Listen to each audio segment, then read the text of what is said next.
I immediately put a temporary closed sign on the store and headed to the apartment where my son and his wife live. The room was pitch dark and I couldn't see well. It felt cool inside and it seemed like the heating was off. I called out the names of my 2 grandchildren as I entered the room. Candy, Freddie. Grandma's here. As I moved further in, 2 small figures moved in the unlit living room. When I turned on the light, there was Candy, looking thin and cold. Beside her, her brother Freddie was shivering as he ate a banana from Candy's hand. 4 frightened eyes stared at me. Candy, Freddie. I couldn't help it and hugged them both. Candy and Freddie clung to me tightly and started crying loudly. Their little hands gripped my body tightly.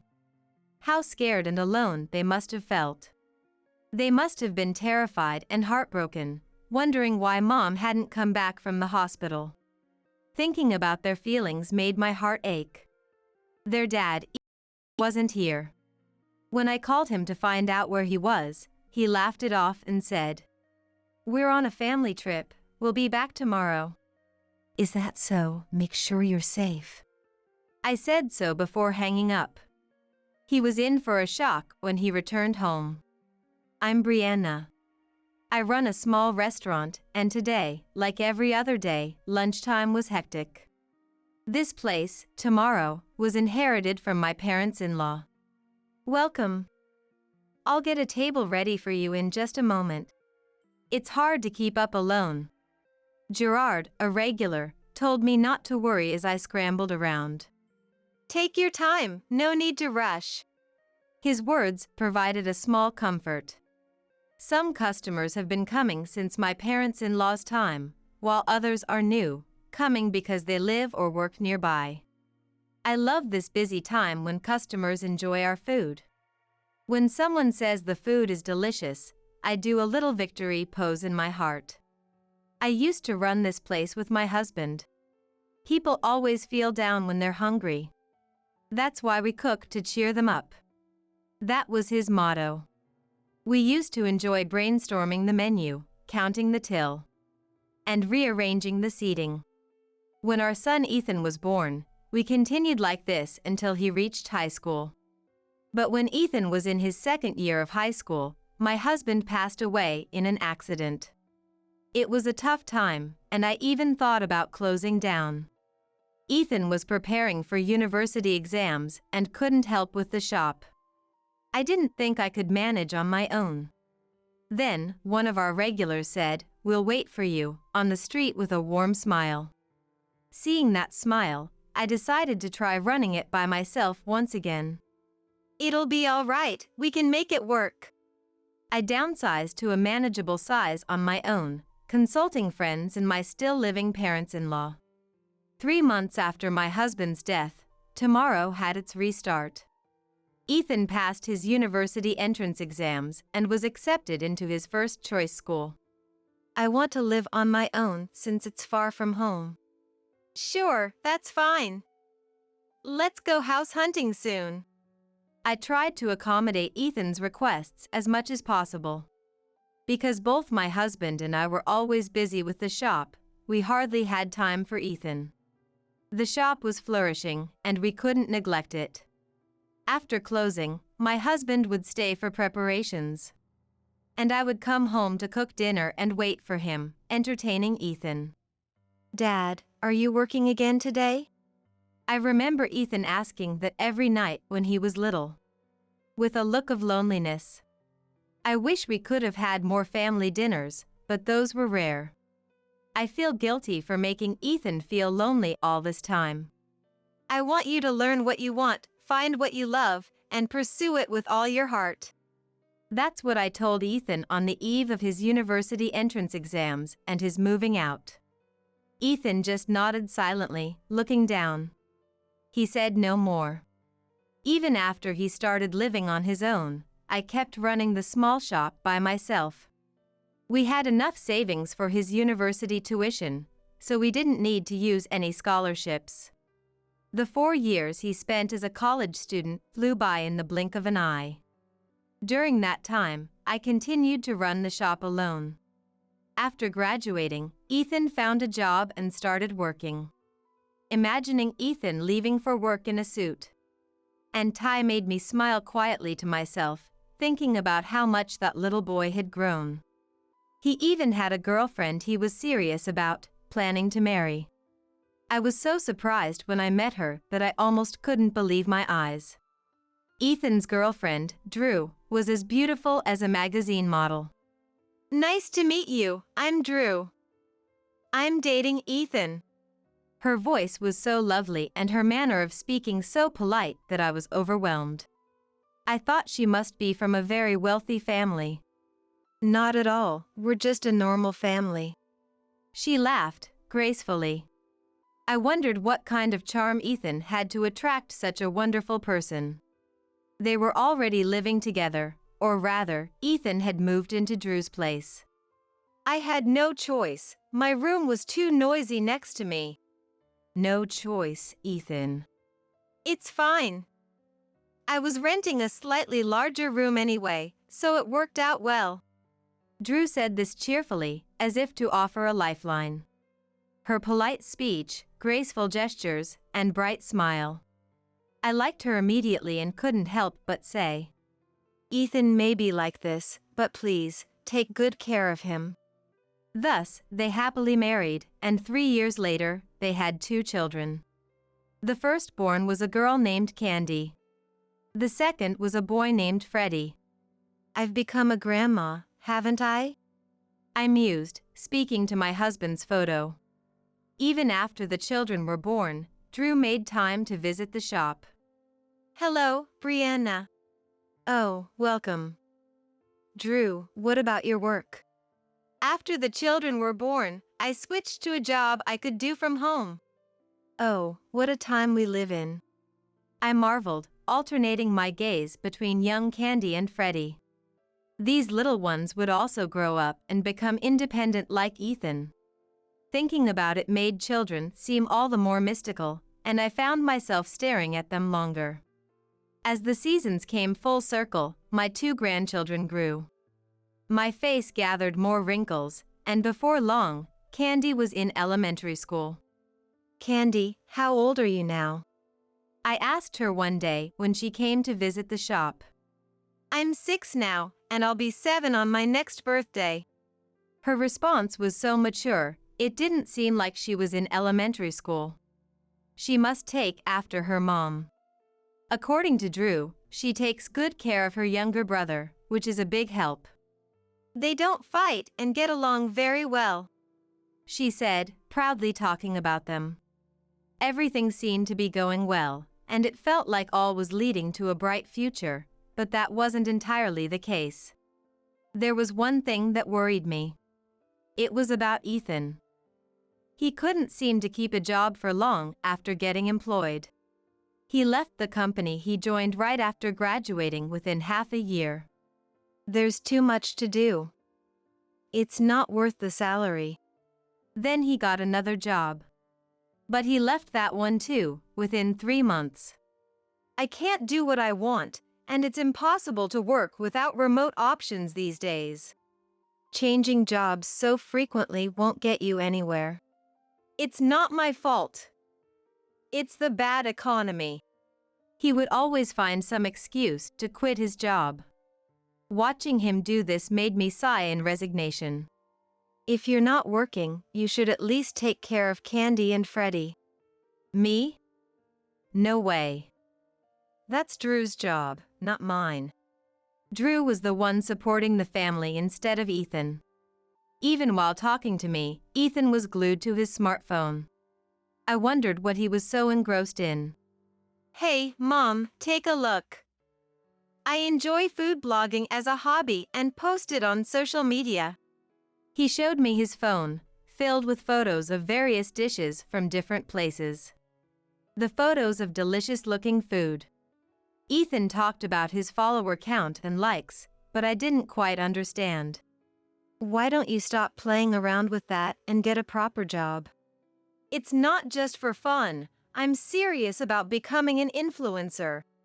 "What's that?" Just follow me on Mom and hit like. I don't understand all that. Give me your smartphone. I'll install this app and then you do this. With quick finger movements, he went through account setup and registration in no time. He also showed me which button was for liking and how to navigate the app. But after he left, I still didn't quite get it. I can't keep up with all this.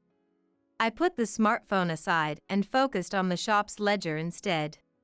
When I occasionally video call with Drew, she mentioned she was also told to check Ethan's social media.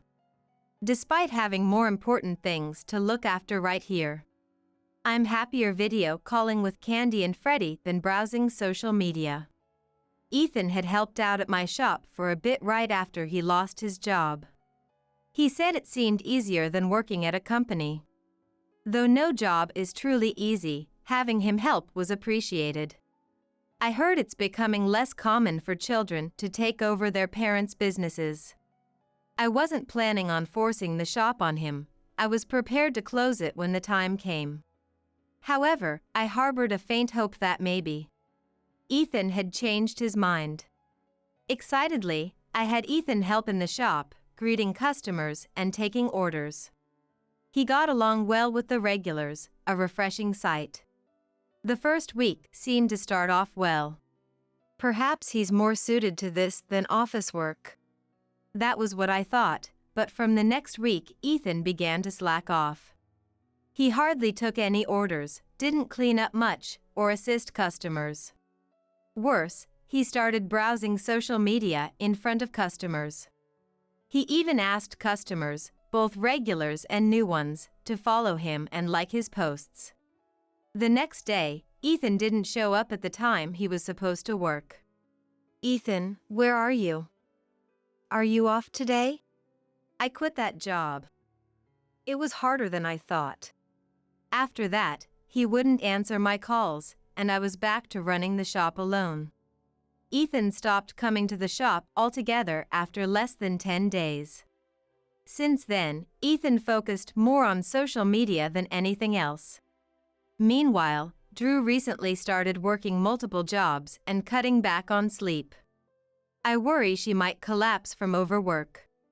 But Ethan shows no concern and continues his food blogging and social media posts. During a rare video call, Drew let slip her true feelings. I wish he'd at least earn some money. She looked unusually downcast, her usual bright smile gone. And her beautiful voice sounded dull. Ethan continues to be out and about, not at home.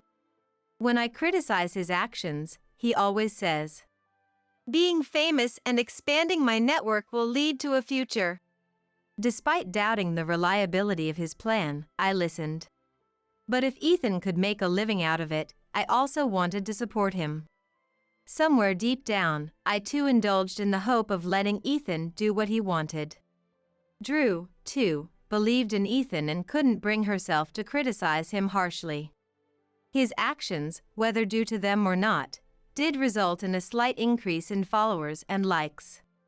However, I soon realized it was a mistake. One day, as usual, I was at the shop. It was as cold as midwinter outside, cloudy, and the forecast mentioned possible snow in the evening. Since customers rarely come after lunch, I spent the time on evening prep and cleaning. While wiping the tables, my smartphone rang in my pocket. It was Drew. Expecting another regular video call, I answered. But what came through was a very weak voice. "Brianna, I'm sorry. There's something I need to tell you." She had collapsed from overwork a few days ago and would be hospitalized for a while. "Hospitalized? How are you now? Are you okay?" "I'm managing." "You should have told me sooner without hesitating." "So sorry. I wanted to tell you, but Ethan said there was no need." "Ethan did?" "He said he would take care of the kids. But I'm worried about them." "Of course you are. What about Ethan? Is he at home?" It seemed unlikely that he would do such a thing. But with his wife hospitalized, even Ethan would presumably take care of the children. He said he would look after the kids. I want to believe him, but... Hearing the hesitation in her voice gave me an uneasy feeling. He's been posting photos on social media. I'm afraid he might not be looking after the children. Drew also followed Ethan's social media. And, suspecting as much, she checked the app. It turned out that on the day Drew was hospitalized, and the day after, he was carelessly posting pictures of his meals. I listened to Drew's story, dumbfounded. And those restaurants, they're quite far away. Something had to be done. I couldn't imagine children under 10 being able to fend for themselves, especially not with both parents absent. Understood. I'll head over to your place right now. Oh, could I come with? No, Drew. You need to rest properly. I ended the call a bit sternly to ensure. She wouldn't insist on coming. She needed to stay put under doctor's orders. I immediately put a temporary closed sign on my shop and headed to my son and his wife's apartment. It wasn't too far away, luckily. Having a spare key for emergencies like this was a relief. I hurriedly unlocked the door and entered. Candy! Freddie! Where are you? The room was pitch dark and hard to see. Stepping inside, something like a plastic bottle brushed against my foot. The silence was eerie as I took another step into the cool, unheated room. Candy, Freddie! Grandma's here! Moving further in, I noticed two small shadows in the unlit living room. Turning on the light, I found a shivering Candy, looking thin. Next to her, Freddie was trembling, eating a banana from Candy's hand. 4 frightened eyes stared back at me. Candy, Freddie! I couldn't help but hug them. Grandma! Candy and Freddie clung to me, crying loudly. Their small hands gripped me tightly. How scared and alone they must have felt. They were terrified and heartbroken, wondering why Mom hadn't returned from the hospital. Thinking about their feelings, my heart ached. I'm sorry I didn't notice sooner. Everything's okay now. I turned on the heating and, until the room warmed up, dressed them in extra jackets. I boiled water in the kitchen and made hot chocolate. Candy and Freddie happily drank their hot chocolate, seeming to relish it. Ethan was nowhere to be seen. In fact, I hadn't even seen anything that looked like his shoes. Hoping it was a misunderstanding, I called Ethan. He answered immediately. Mom? What's up? He replied nonchalantly. What are you doing? I'm trying out this limited-time menu right now. It's definitely worth a look. Where are you now? On a family hot spring trip. I'm coming back tomorrow. In the background, I could hear the bustling noise of a tourist spot. Clearly, he was there alone, not with his family. He seemed utterly unconcerned about Drew or Candy and Freddie. I realized I had to protect them. Trying to stay calm, I said, Is that so? Stay safe. Huh? Oh, yeah, about souvenirs. Before Ethan could finish, I hung up. He had kept Drew's hospitalization a secret. And just for some limited-time food, he left his children alone. According to Candy, Ethan lied about going to work. I knew it. Mom worked too much and collapsed, right? Even at a young age, she understood why her mom had collapsed. Knowing the word overwork, she understood that her mom had been working too much. Why can't Ethan understand what even a child can? Mom looked really sick. So, I fed Freddie what was in the fridge. And you, Candy? Did you eat anything? No, I waited. She shook her head. Her cheeks were hollow, and for an elementary schooler, she was too thin. They hadn't eaten anything during the days without their parents. We haven't been to school. I want to see everyone. But I thought we had to wait for Dad. Tears welled up in Candy's eyes again. You are one tough little girl, Candy. I decided to stay at the apartment that day.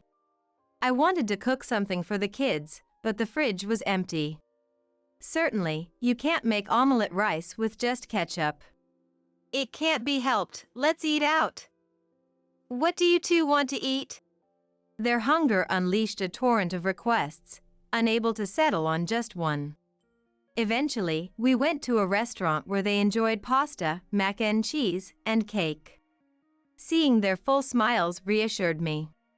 People always lose their spirits when hungry. I remembered my husband's words. Returning home full, the two quickly fell asleep. Watching their peaceful faces, I thought about Ethan. The next day came, and Ethan still hadn't returned.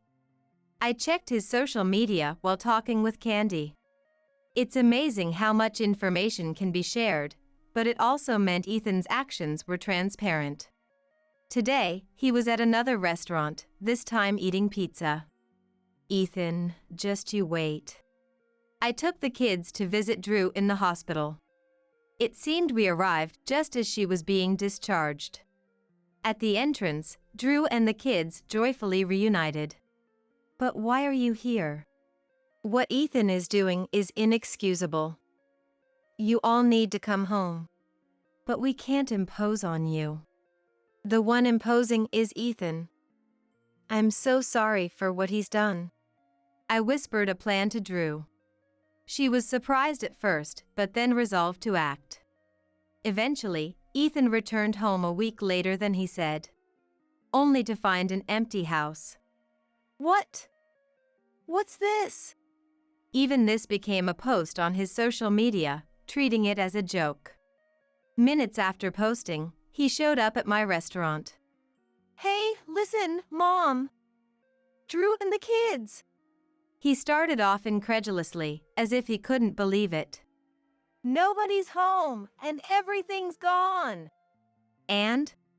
It was lunchtime, and the restaurant was full of regulars. Eager for sympathy, Ethan began to loudly share his story. I was doing it all for my family.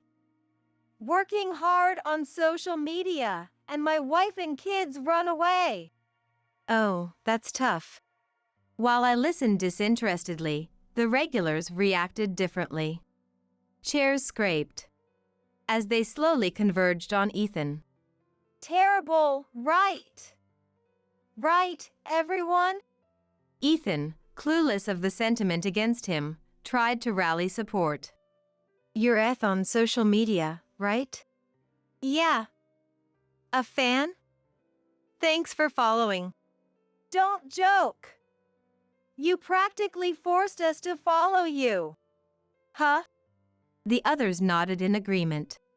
Getting notifications was annoying. Then we see you disrespecting food. Did I do that? Playing with free toppings, saying dishes are bad after one bite. But that was just a joke. And you neglect your own wife and kids to play around. Like I said, I was becoming an influencer to earn money. What influencer? Gerard, a regular, was red with anger as he scolded Ethan. Other regulars joined in, criticizing him, and the restaurant erupted in disapproval. Actually, I had filled in the regulars about Ethan's behavior just before he arrived. After being discharged, Drew immediately terminated the apartment lease. Now, she and the kids are living with me. As Ethan failed to support his family, preferring to dine out alone. Focused only on increasing his followers and likes on social media, he neglected his responsibilities. Upon hearing everything, the regulars, already familiar with Ethan's conduct online, were furious. One said, "I'll give him a piece of my mind," gathering others for support. "I'll give him a piece of my mind." gathering others for support. Unaware, Ethan continued posting on social media. "Stop it! I'm not the bad guy! Help!" Half crying, Ethan was physically pushed out of the restaurant by the regulars. "Don't ever show your face here again!" Ethan was sternly reprimanded by the regulars and ran away screaming. After that, he was nowhere to be seen. Weeks passed. The weather forecast started to mention the arrival of spring and the need for pollen allergy measures. Lately, my nose has been a bit itchy, perhaps due to the pollen. Drew suffers from hay fever, constantly complaining about her runny nose. I've noticed more of the regulars wearing masks too. I wonder about Ethan, but as far as I know, he didn't have hay fever. His whereabouts remain unknown. He was so focused on becoming famous, urging even his friends to follow him. But this desire backfired spectacularly. Since that day, informed followers quickly made his social media blow up.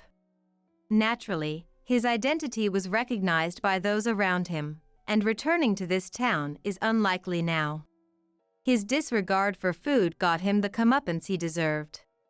I continue running the diner, living with Drew and the kids.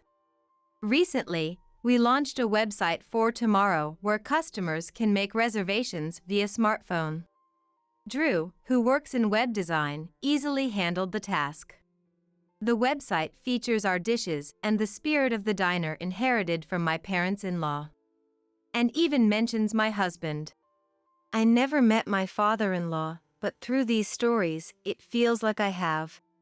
What a lovely website! Thank you, Drew. Her contributions don't stop there. She has systematized the inventory and sales accounting, making daily bookkeeping much easier. What used to be done by hand now calculates automatically when entered into the computer. How convenient! Even I, who was not accustomed to smartphones, found it easy to adapt. Thanks to also accommodating phone reservations, we've seen an increase in customers. Candy, returning from elementary school, started to drop by the diner. She handles phone calls with care. Yes, this is tomorrow. Yes, would you like to make a reservation? Though slightly hesitant, she shakes her head affirmatively when asked if she needs help. Our recommendation? It's the fried chicken. It's freshly made and crispy. Watching her consult her notes while speaking, she's charmed the regulars. Everyone loves her adorableness. As I manage the diner day by day, I wonder if she might take it over someday. Mom!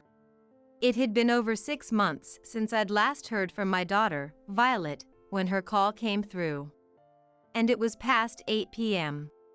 It was rare for Violet, who had her own family, to call at such an hour unless it was daytime. I instinctively felt that something serious must have happened. Violet? What's going on? Calling at this hour? What happened? At first, Violet didn't respond. All I could hear from the other end of the phone was a quiet voice, as if air was leaking out. Mom! With a thin voice, as if squeezing it out, Violet finally spoke. Violet. What's wrong? Are you really okay? Mom, help me! Realizing it was an emergency, I hit the speaker button on the phone. Immediately, my husband Matthew rushed to my side, listening intently. Violet, pull yourself together. What happened? It hurts. I haven't eaten anything. I might not make it. Haven't eaten anything? What do you mean? I haven't been given anything to eat by Florence and the others. The image of Violet crawling on the floor, desperately reaching out to me for help, flashed through my mind. That's too dangerous for you, Matthew yelled, grabbing the car keys and heading to the door. I'm coming to get you right now, I shouted through the phone, hurrying after Matthew. My name is Sierra Smith. I'm 70 years old. Currently, Matthew and I run a steakhouse together. Matthew, having trained in famous restaurants when he was younger, is well regarded for his skills. Matthew and I met through a relative's introduction, and he opened his own restaurant when we got married. Not only is Matthew skilled in his craft, but his adept conversation skills and unpretentious personality have won over many regular customers. It's been nearly 30 years since I started helping out at the shop, but lately, I've begun to feel my body's decline. Perhaps due to age, I've started to feel pain in my back with just a little movement. Matthew has suggested hiring part-time help, but while grateful for his concern, I worry about labor costs and choose to work while I still can. Sometimes, Matthew jokes, "It would have been nice to have her around at times like this," referring to our only daughter, Violet. Since she's already independent and has her own family, we can't ask her to come back home and help with the shop. Violet currently lives with her husband Albert, their son Kendrick, and her mother-in-law Florence in the next town over, about an hour's drive from our home. Recently, her sister-in-law Aurora joined them. I don't know the details, but I heard Aurora returned home after her divorce. I had hoped that Violet would help out at our shop after graduating from college, but Violet left home, saying she wanted to see more of the world. After that, she landed a job at a major department store, working in the ladies' clothing section. Though new to the workforce, Violet quickly won over customers with her charm and inherent cheerfulness. It was there she met her future husband, Albert Adams, who worked in the external sales department, dealing primarily with affluent clients purchasing luxury goods, and was considered a star in one of the company's most prestigious divisions. When Violet first introduced me to Albert, I felt a twinge of unease. "Are you sure it's okay to marry such a perfect man?" Indeed, Albert, with his handsome features and skillful conversation that appealed to women, had won over many customers, some of whom visited the store specifically to see him. Yet, Violet seemed unworried. "It's okay, Mom. Don't worry. I trust him." Subsequently, Violet married Albert, and upon doing so, left the department store to devote herself to supporting Albert as a housewife. The following year, the joy of having a grandson, Kendrick, allowed me to breathe a sigh of relief. It seems, despite everything, those two are doing well. For a while, the family of 3 lived in an apartment, but 5 years ago, following the death of the father-in-law, they moved to the elderly mother-in-law's house, thinking she would feel lonely by herself. Occasionally, Violet would call home, but she started to lament that Albert was often not around. "Albert stayed over at a colleague's apartment again last night because work was late. It's been happening a lot recently. Even on weekends, he's away for golfing with his college." Still, Violet laughed it off over the phone, suggesting it might just be the fate of a working adult. One day, I decided to call Violet after a long time. "Kendrick's birthday is coming up, right? Do you have any plans for the day?" "So far, we don't have anything planned for the daytime." "What's up?" "Perfect. Our shop is closed that day, so how about the 3 of us go out somewhere? An amusement park or aquarium, somewhere that would make him happy." "That sounds nice. Recently, Albert's been so busy with work, he hardly comes home. Kendrick has been getting bored without being able to go out." Violet sounded excited over the phone, but as Kendrick's birthday approached, she called me. "I'm sorry, Mom. I hate to say this, but some plans have come up since then. We can't go out with you after all. I'm really sorry." "Plans? What happened?" "A kids' club has organized a birthday party, so we can't make it that day." "A kids' club, huh? I guess you can't just cancel on them." Though disappointed, I switched gears. Then it doesn't have to be Kendrick's birthday. Let us know whenever you're free. I'm sorry, Mom. It doesn't look like we'll be able to go out for a while. Next week, there's a nature class at the kids' club, and the week after that, swimming lessons start. We're just too busy. Elementary school kids these days sure have it tough. It's disappointing, but it seems like giving up is the only option. I had been looking forward to seeing my granddaughter, so my disappointment was significant. I asked some of the parents who are regulars at our restaurant about what gaming consoles are popular with kids these days and sent one to Kendrick. Mom, the gift arrived. Thank you. I received a thank you call from Violet. However, something about Violet's voice, which I should be familiar with, felt off to me. Maybe it's a mother's intuition, but Violet, usually bright and cheerful, sounded somehow dark and subdued this day. What's wrong? You sound tired today. Not at all. I'm as energetic as ever. Is that so? Well, if you say so. Anyway, thanks for the gaming console. About that.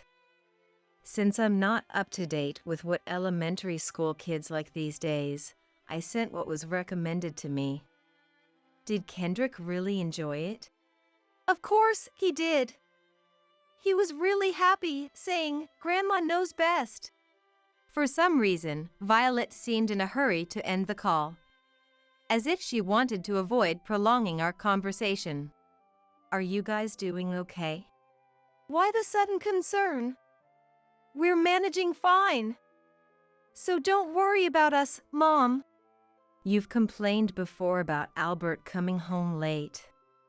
Has anything changed since then? You worry too much. I told you not to mind it.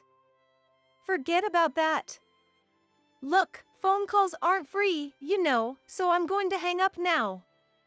You must be busy with the shop, too. Just wait a minute. Right now, I'm more concerned about you than. But before I could finish, Violet had already hung up on me. Just by asking about her well-being, why does Violet seem to reject me this much? It's as if she doesn't want me to probe into her family's affairs, dodging my questions and cutting off the conversation unilaterally. I can't shake the feeling that something is not right. I felt a sense of foreboding. After the shop closes, it has become a routine for Matthew and me to have a quiet drink in the living room. That night, as usual, we relaxed, sharing the weariness of the day. It's about Violet. Something seems off. She seems tired, or maybe lacking energy. I can't quite put my finger on it.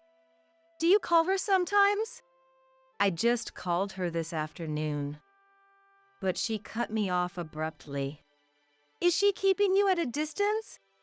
More like she doesn't want to worry me. It might just be my mother's intuition, and I might be wrong, but I feel like Violet is hiding something from me. Matthew crossed his arms and fell silent for a moment before speculating. Could it possibly be related to that? To what? After hesitating, as if unsure whether to speak, Matthew seemed to make up his mind. I heard something troubling from one of our regulars about Albert. What happened with Albert?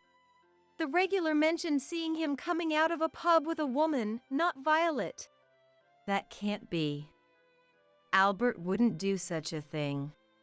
The woman apparently wasn't young, but was quite beautiful, dressed flamboyantly in what seemed like expensive brands. It must be a case of mistaken identity. I said this seemingly in defense of Albert. Not so much to defend Albert, but more so because I didn't want to see a rift form between Violet and him, a sentiment more accurately described as parental concern.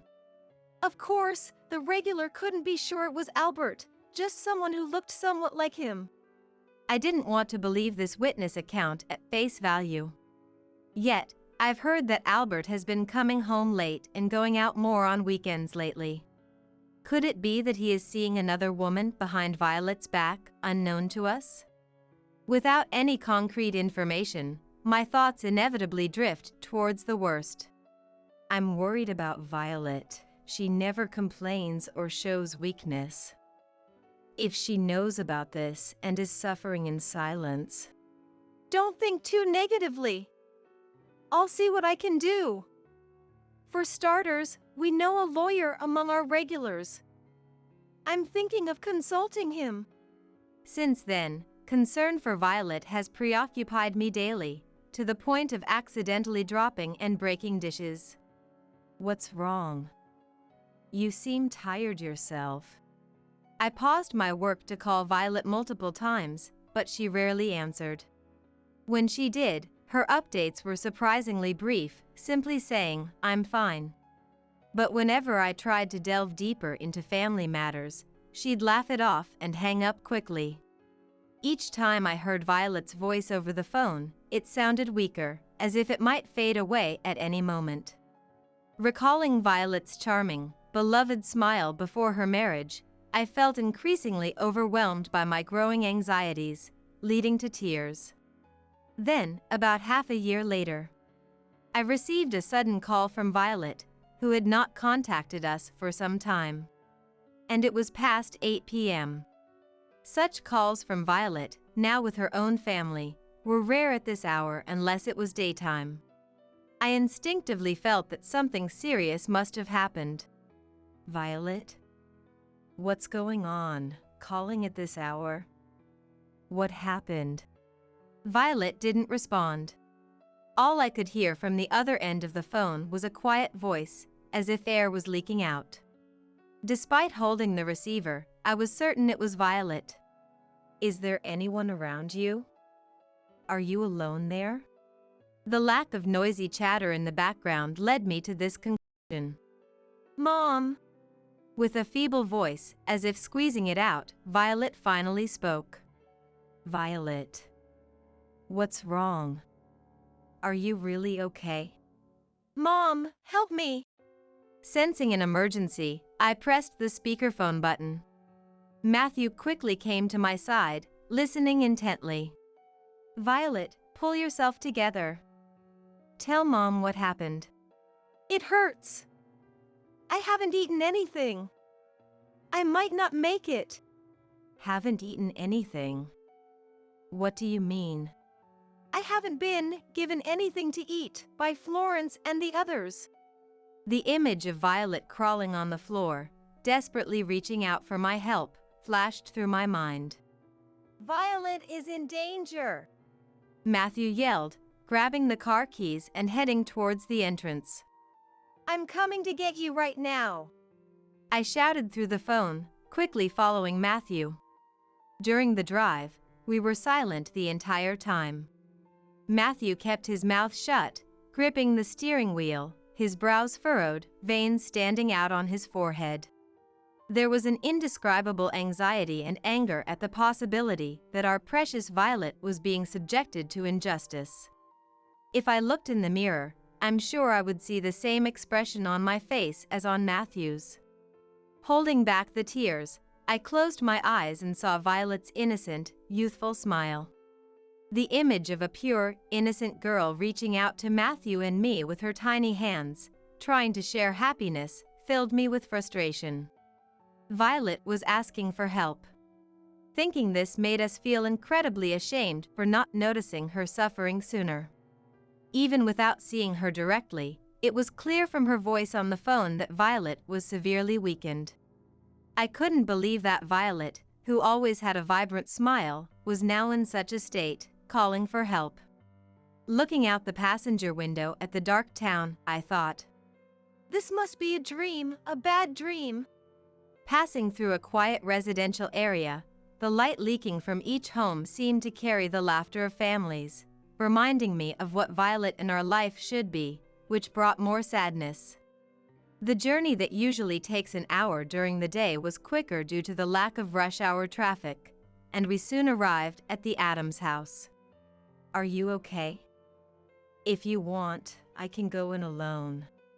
Matthew spoke kindly, showing concern for me, but this was a problem for our family to face.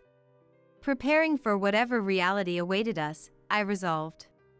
We will definitely save Violet with our own hands. When I rang the doorbell, a carefree voice responded after a pause. Hello? Who is it at this hour? Contrary to the urgent call from Violet, Albert's relaxed and peaceful voice left us puzzled. It's Smith, Violet's mother. Upon hearing my name, Albert fell silent, possibly on guard, then slowly asked, Is there something wrong? He then cracked the door open slightly, peering out at us standing outside. I'm sorry for bothering you late at night, Albert. It's urgent, and we need to talk.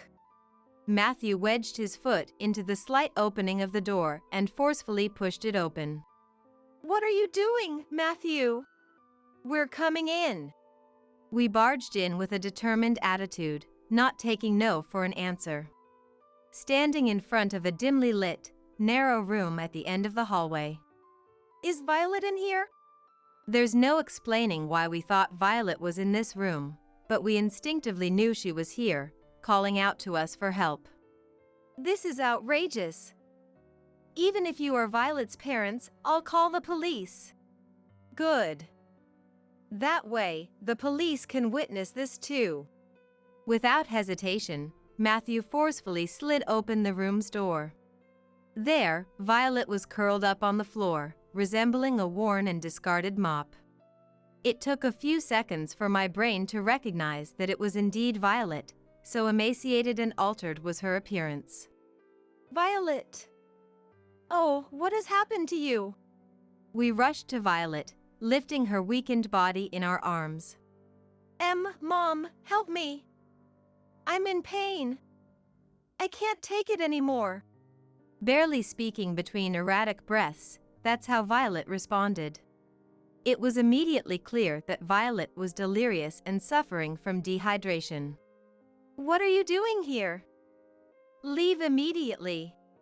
Albert tried to dismiss us as if we were intruders, but his voice lacked any conviction. His gaze wandered as if frightened, and his body trembled. Albert! Bring some water now! I can't possibly. Don't argue, just do it. Pressured by my stern shout, Albert ran to the kitchen and quickly returned with a bottle of water from the fridge. I snatched the bottle, opened it. Here, Violet. Drink some water. Alerted by the commotion, Florence and Aurora also appeared. What is all this noise about? It's so loud I can't hear the TV. We're the ones who need an explanation here. As Matthew glared at Albert, Albert began to apologize profusely. I'm so sorry. Albert then started to explain how Violet ended up in this state, a story beyond our wildest imaginations. It seemed that initially, Violet and Albert had managed well living with Florence. However, at some point, Albert started coming home late, and in response, Florence's attitude towards Violet turned cold.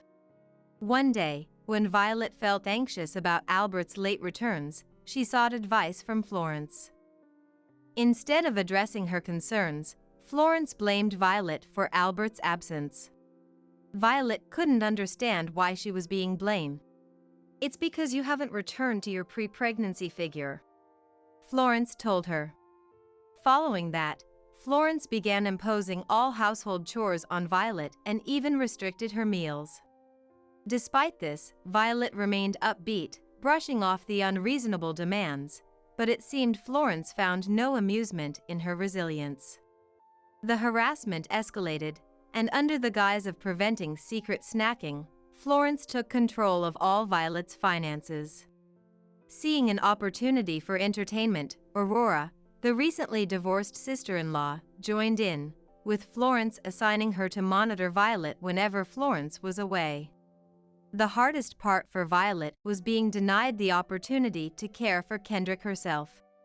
Despite living under the same roof, there was nothing more painful and sad than not being able to raise her own child. Florence forbade Violet from seeing Kendrick and had Aurora stop her whenever she tried to approach his room. While Violet was punished with cleaning duties, Florence spent joyful moments with Kendrick. "This is all I know," Albert said, collapsing to his knees, powerless. Don't speak of our family's shame so lightly. How could you discuss such trivial matters with strangers? Albert, you've become so weak. That's not all, is it? There's more you're hiding, right? Albert looked up, his face flashing with panic. Just then, a taxi stopped at the entrance and someone alighted. They've arrived. The Addams family was confused, unable to grasp the situation. Soon, a slender gentleman in his 50s appeared, causing Albert's face to turn pale. It seems you recognize this gentleman, don't you? Albert didn't answer, realizing he was in a situation with no escape. He waited silently, letting time pass. "Good evening. My name is Kevin Watson. I believe this is the first time I've had the pleasure of meeting the Addams family in person." Kevin Watson introduced himself, looking at each member of the Addams family in turn. In his youth, Kevin Watson was a popular actor known to everyone, starring in movies and dramas. As he aged, his popularity waned, leaving only his name known to the public. "Why is Mr. Kevin Watson at our home?" Florence, representing the Addams family, asked, her smile strained and her voice high-pitched with clear agitation. It was clear to anyone that she was visibly shaken. "It was I who invited Mr. Watson here. Before coming, I contacted a lawyer acquaintance and asked Mr. Watson to join us as well." "And what exactly is the relationship between Mr. Watson and us?" Florence attempted to feign ignorance, but I smirked and said, "Don't pretend you don't know anything. You must have some idea why Mr. Watson is here." The lawyer arrived shortly after, apologizing for his delay. "Sorry for being late. I was organizing some documents for another case, and it took longer than expected." The arrival of the lawyer silenced the Addams family. "In fact, at Sierra's request, I've been investigating Albert's personal life for the past 6 months. It turns out, Albert has been frequently meeting a certain woman, a wealthy client at the department store where Albert works. And upon investigating this woman, we uncovered a shocking truth. That woman happens to be my wife, Hillary Sanders." Kevin Watson added in a calm tone to the lawyer's explanation. "When my wife brought up divorce, I was initially surprised, but deep down, I felt, of course. She had been going out secretly for a while. After hearing the details from this lawyer, everything made sense. So, we decided to come here to hear directly from Mr. Albert, the party involved." Albert slowly stood up, and in a frail voice, as if devoid of spirit, began to tell everything. "My relationship with Hillary started, as mentioned earlier, through her being a major client at the department store and me being the attendant. Over the years of working visits to her home, we developed a relationship. Initially, it was just a fling for me, but then it was revealed Hillary was pregnant, and we realized we couldn't turn back. We discussed leaving our partners to remarry. I'm truly sorry." At Kevin Watson's feet, filled with indignation, Albert collapsed powerlessly. "When I was a celebrated actor, adored by the public, Hillary would always greet me with her brightest smile. But now that my work has dwindled, meeting a handsome man like you must have been irresistible for her. She's the type who must have everything she likes," Kevin Watson said with a weary smile. Albert, who wanted a divorce from Violet, was in a bind because filing for divorce while having an affair would lead to a hefty compensation claim against him. So, he turned to Florence for help. Initially, Florence resisted the idea of divorce due to how it would look but changed her tune completely upon learning the other woman was wealthy. Thinking there would be no need to pay compensation if Violet, the daughter-in-law, initiated the divorce, Florence began to torment her relentlessly, hoping to drive her out of the house. I believed you, but you. Violet, staggering yet standing firm on her feet, expressed her frustration loudly, tears streaming down her face. I believed that if I lost weight, Albert would return to me. That's why I endured all the unreasonable demands from Florence and Aurora. To think it was all a scheme to drive me out. It's okay. You've done nothing wrong. You don't have to push yourself anymore. I embraced Violet tightly. I did want to divorce Violet, that's true. But I never imagined Mom and Aurora could be this cruel to her. I'm utterly disillusioned. Wait just a minute. I was only trying to help you by getting Violet out of this house. It's your fault for having an affair in the first place. That's right.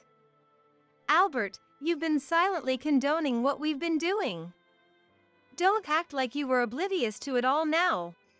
As the three of them argued, I was speechless, but Violet, trembling with anger, shouted, Enough!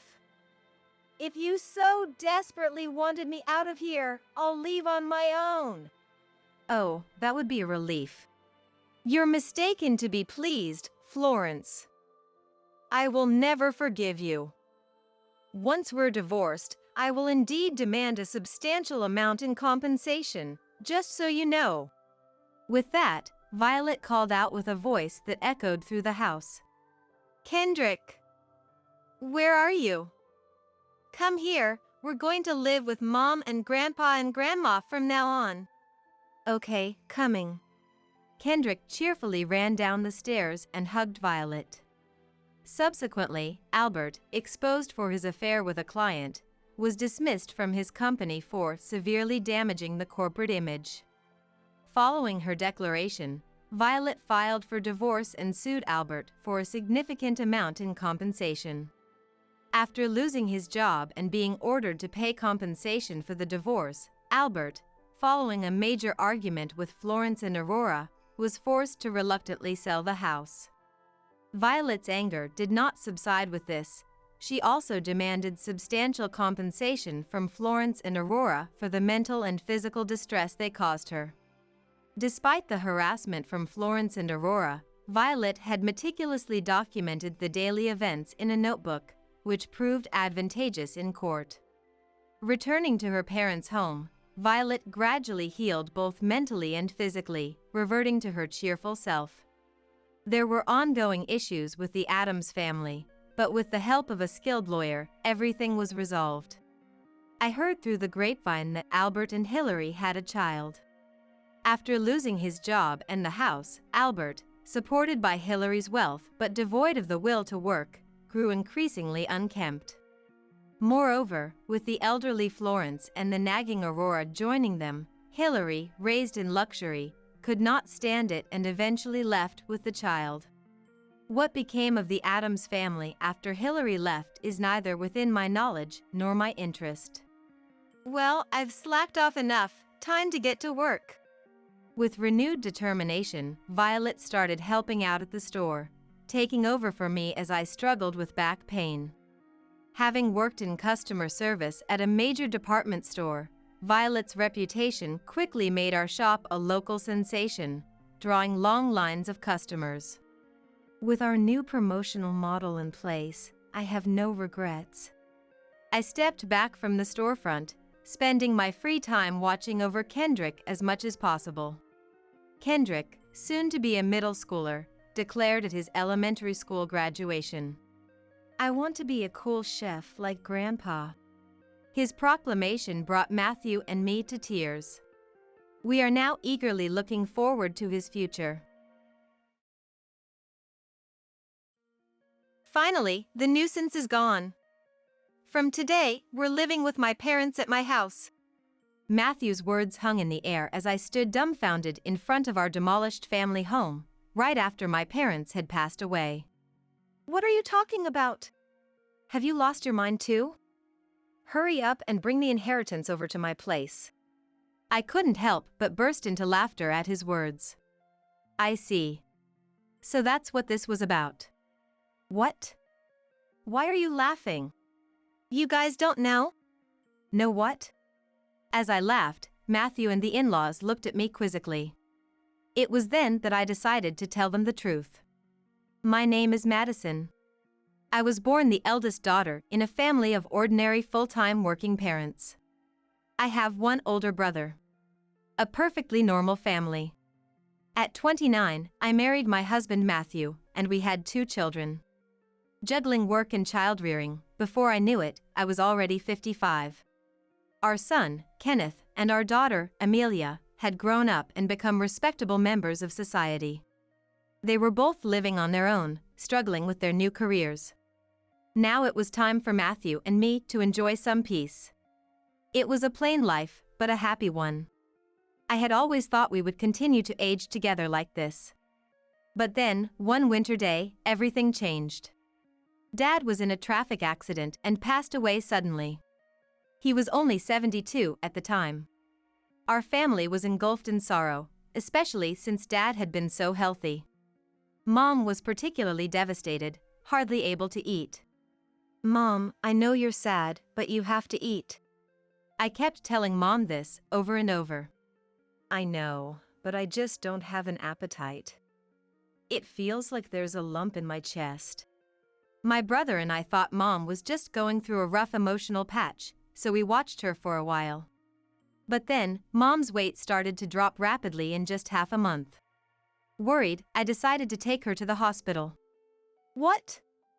Cancer? I was stunned when the doctor diagnosed Mom with cancer. It was advanced and inoperable, and she only had about a year left. I hadn't been able to do enough for my parents yet. Just when I thought we had only lost Dad, now Mom was going through this. I was even more devastated than when Dad passed away. But there was no time to stay sad forever. My brother lived far away and couldn't be relied upon. So, it was up to me to help Mom. I immediately told Matthew that I wanted to live with Mom. I couldn't leave Mom alone, both emotionally and physically, in her illness.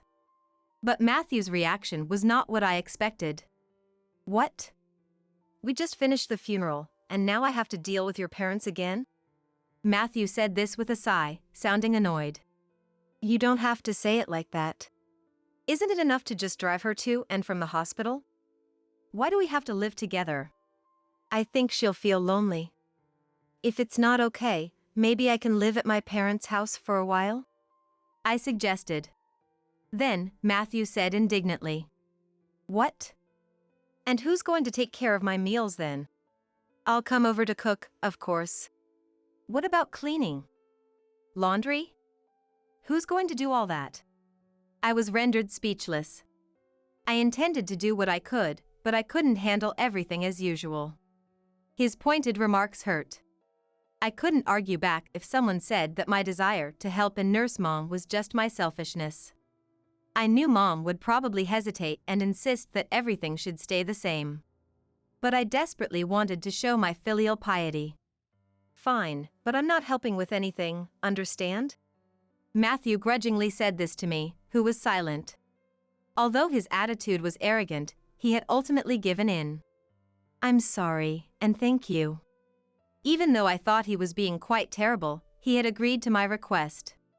I held back my desire to retort and expressed my gratitude. Despite the disagreement, Matthew and I started living with Mom at my parents' home. We had been living in company housing provided by Matthew's company. Matthew was an only child. Thomas had expressed a desire to live together, so there were no plans to buy a home, and eventually, we were supposed to live in the in-laws' house. While he was still working, the company housing was more convenient for commuting, and the rent was only about $300 a month, not a significant burden. However, moving to my parents' house eliminated that expense, and the house was more spacious. I think living together wasn't all downsides for Matthew. As he had declared, Matthew didn't help with anything, but I was happy to be able to live with Mom. Mom seemed energetic, but she often felt weak and spent a lot of time lying down during the day. I prepare meals for Mom and make sure she eats them. I also arrange her medication. Doing all this alone would have been impossible for Mom. I'm sorry, Madison. Thank you. It's a big help to have you here. I should thank Matthew too. Mom expressed her gratitude to us many times. I hadn't told her about the harsh words Matthew had said when we decided to live together, so she seemed grateful to him as well. One evening, after Mom had gone to bed and Matthew had come home, I served him dinner and said, "About Mom's treatment." But Matthew glared at me and said, "Don't tell me about it. I don't want to hear it. I told you I'm not helping." And refused to listen. I too wanted to vent or seek advice from someone. All I wanted was for Matthew to just listen. Matthew's attitude didn't change, not after a month, nor after 2. He complained about living with my mother, acting as if he was doing a great favor by agreeing to it. His behavior became increasingly arrogant and dismissive day by day. But I couldn't really say anything in response. The stress of worrying about Mom and being considerate of Matthew was building up. Around the time when a year had passed since Mom's terminal diagnosis, her health rapidly deteriorated, and she was hospitalized. 3 days later, she passed away. Despite being mentally prepared, I was deeply saddened. My brother's family and my children rushed to support me, but in times like these, you really want your spouse by your side. However, Matthew just laughed and chatted with the in-laws in a corner, not helping with the funeral at all. My brother took on the role of the chief mourner, and we somehow managed to prepare for the funeral. But Matthew sat at the very back of the relative seats when he should be seated at the bereaved family seats. "Matthew, I'd like you to sit in the bereaved family seats." When I said this, Matthew replied, "No, I'm fine here. I'm not a blood relative after all." "But you are my husband." Then Addison, who was listening to our conversation, chimed in. "He may be your husband, but he's not your mom's son, right?" "Matthew is my son, so he's an outsider." "That's right. We're Matthew's only parents." "You can sit in the bereaved family seats, Madison." Hearing the in-laws say this, I fell silent. While traditions may vary by region, in our area, it's customary for sons-in-law to sit in the bereaved family seats. As expected, when relatives noticed Matthew wasn't in the bereaved family seats, I overheard whispers like, "Did they get divorced?" It was embarrassing, and while those gossiping were at fault too, it would have been resolved if Matthew had just sat there. I felt a bit resentful that Matthew wasn't by my side, but we managed to give Mom a proper send-off. After the funeral, we returned home with my brother's family, my children, Matthew, and the in-laws.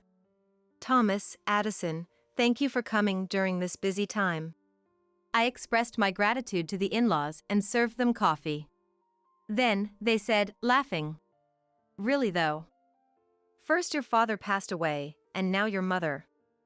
It's been quite costly for us too. But at least it's over now." I was stunned by their words. How could they say such things? I couldn't believe what they were saying. I forced a smile and left the room, trying my best to keep my composure. Then, as I walked away, I could hear the conversation between the in-laws and Matthew behind me. "Matthew, it must have been hard for you, living with someone else's family." "Yeah, Madison's stubbornness was quite a challenge." "You shouldn't always give in to your wife. It's okay to say no in a marriage." I clenched my fist. Their voices, chatting and laughing, filled me with anger and frustration, but this wasn't new. The in-laws had always been insensitive and rude. When I married Matthew, couldn't you have found someone more attractive? "I worry about the grandkids' looks," Addison declared. "They say beauty bores you after 3 days. With Madison, that's unlikely to happen," he said. Matthew laughed at these rude comments. It was a pattern with this family. Something in me snapped. I realized that neither the in-laws nor Matthew had ever said a word of comfort to me, not during Dad's funeral, nor after Mom passed. Instead, they mocked me. Matthew's behavior and attitude as a person started to raise questions in my mind. I thought I had been too considerate towards Matthew when all I wanted was to do something for Mom. If Matthew had been supportive towards me, it would be one thing. But he wasn't, and there was absolutely no reason for me to feel so guilty towards him. My growing anger was overshadowed by the ongoing laughter and chit-chat of the in-laws and Matthew in the background. If my brother's family or the kids had overheard them, they would have been upset, but luckily, they were all in the kitchen. I was the only one who heard their conversation since I was in a different room, which was a relief. As I was contemplating all this, Addison's voice once again reached my ears. Madison. Yes? I turned to respond. Can I take this? Addison was holding Mom's handbag. I was perplexed, not understanding what was meant by that. Addison responded to me, saying, Your mom can't use it anymore, right? Matthew said it's okay to take it. Addison was examining the bag as if appraising it. It was so disrespectful, especially right after the funeral. I took the bag away. No, you can't. Huh? Her expression changed, showing not just anger about having the bag taken away, but also that I, her daughter-in-law, had dared to stand up to her. Despite the intensity of her expression, I stood my ground and responded with equal determination.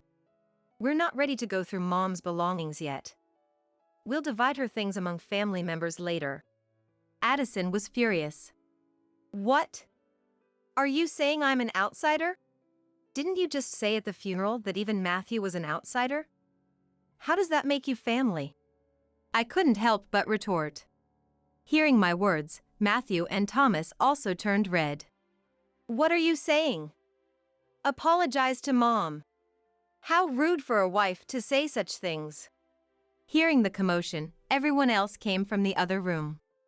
After all the effort we put in, attending the funeral and cremation, to be called an outsider. Let's go, Thomas. Addison yelled at me in front of everyone and left our house. Matthew, too, angrily left with the in-laws. What happened? Did you really say they were outsiders to Mom? Everyone, having heard only Addison's words, said that to me. Indeed, if only that part of the conversation was considered, it might sound like I was the one being unreasonable. However, I explained the entire situation to everyone. Not a single person blamed me. Grandma and Grandpa should have been more considerate. Dad's just the same. They've always been like that.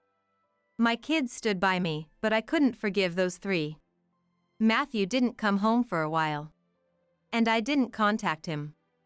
I felt it wasn't right for me to apologize, and I wasn't ready to forgive. However, I knew I couldn't stay like this forever. One day, as I was pondering this, Matthew came home. Welcome back. Seeing his face reignited my anger, but I suppressed it and greeted Matthew. Then, Matthew said, It's been tough, hasn't it? His awkward attempt at consolation surprised me. Take the kids on a trip. It'll be a good change of pace. He handed me travel vouchers. I was speechless. And tears welled up. Maybe the kids had influenced him. But I was happy he went along with it. I immediately contacted my children to plan the trip. Dad did? That's unusual. They were surprised by my suggestion. It seemed to be genuinely from Matthew. I wonder if Dad feels sorry, I said, smiling. And so, I gratefully accepted the trip offered by Matthew. I'll be going then. Sure. Take it easy. Why not stay at the kids' places while you're at it? Really? I can't be away that long. It's fine. I'll relax at my parents' house, so don't worry about me. Matthew said this as he saw me off. Amelia was happy to have me visit, so before the trip, I went to Amelia's and then Kenneth's place. Since I hadn't been able to visit them while caring for Mom, I helped them a bit with household chores, like preparing some meals for them to freeze. Mom, you're not really resting, are you? But it's a big help. Thank you. Both of them were delighted to have my home-cooked meals. This was all thanks to Matthew's suggestion. Then came the long-awaited trip. I spent a relaxing time with my children at our destination. It seemed to heal the fatigue from caregiving and the sorrow of losing my parents. Although I was away for almost a week, both children returned to their homes with bright smiles. It was fun. We should thank Dad once in a while. Yeah, once in a while. But I wonder if he's up to something? Amelia said this with a joking tone. Don't say that. Dad thought about it in his own way. I laughed along with them. I planned to return home and share all these memories with Matthew, looking forward to a happy life together as a couple. But when I arrived home, I was speechless. What's going on? Where's the house? I looked around in disbelief, confirming my location. Despite being in a familiar place, my parents' house was gone. Then, Matthew appeared out of nowhere. The in-laws were behind him. They were wearing smug smiles, while I could only stand there. Matthew, what's happening? I asked Matthew, bewildered. Matthew, with a similarly unsettling smile as the in-laws, said, Finally, the nuisance is gone. Now, it's time to live with my parents at my house. What are you talking about? I replied calmly to Matthew's arrogant statement. Then, Matthew continued. Have you lost your mind too? Your family home has been demolished. Hurry up and bring your inheritance to my place. Whatever you inherited is ours now. I realized then. The reason our house was gone was Matthew's doing, and it was all for the inheritance. Despite having thought about the future on my way home, what a betrayal it was. I was overwhelmed with frustration and sadness. But even if they went to the lengths of demolishing the house, they wouldn't get their way. I wouldn't let them. I burst into laughter at the faces of the three, who were still sporting their smug smiles. My laughter seemed to confuse Thomas and Matthew, leaving them looking bewildered. What? Why are you laughing? What a weird woman. Has she gone crazy? Addison looked at me as if I were something bizarre. I faced the three of them and said, You guys don't know? Know what? I then told Matthew. I didn't inherit anything at all. So there's no inheritance. I started laughing again after saying this. They must have mistakenly thought they would become rich from the inheritance. Their baseless assumptions and actions were so ludicrous, I couldn't stop laughing. What do you mean? Explain yourself. Matthew demanded an explanation. But I chose to remain silent. I saw no need to enlighten them. Before that, let me say this. I won't live with strangers. If you want to live together, do it on your own. Instead of answering Matthew's question and refusing his initial proposal, Addison erupted in anger. You helped your own parents with their housework, but you can't help us? You do understand there was a reason for that, right? I agreed to live together, didn't I? I said it wasn't necessary for us to live together. Have you forgotten that you chose to live together just to avoid housework? Matthew and Addison bit their lips as I countered their arguments. And demolishing my family home without permission, there are things you just don't do. I reprimanded the three of them. And then left the place. Behind me, Matthew called out. Where are you going? His voice rang out. But I didn't turn back. I needed to find a place to sleep for the night, and I really didn't want to see Matthew's face. I immediately consulted a lawyer. It's not that easy to just demolish a house. The house was still in Mom's name. As I wondered which company had taken on the demolition, an unbelievable truth came to light. Matthew and Thomas had directly demolished the house themselves. Thomas had asked a friend who worked at a demolition heavy machinery, even rented heavy machinery. It was all meticulously planned. Moreover, they had given me the travel vouchers to get rid of me. I felt pathetic for being so easily deceived and was incredibly angry. Is there any way to punish these three? I asked the lawyer with tears in my eyes. The lawyer smiled kindly at me. For demolishing a house in your mother's name without permission, Matthew can be charged with property destruction, and you can claim damages. Let's start there and get Matthew and his parents to properly apologize. I nodded at the lawyer's words. The lawyer then immediately began the legal process.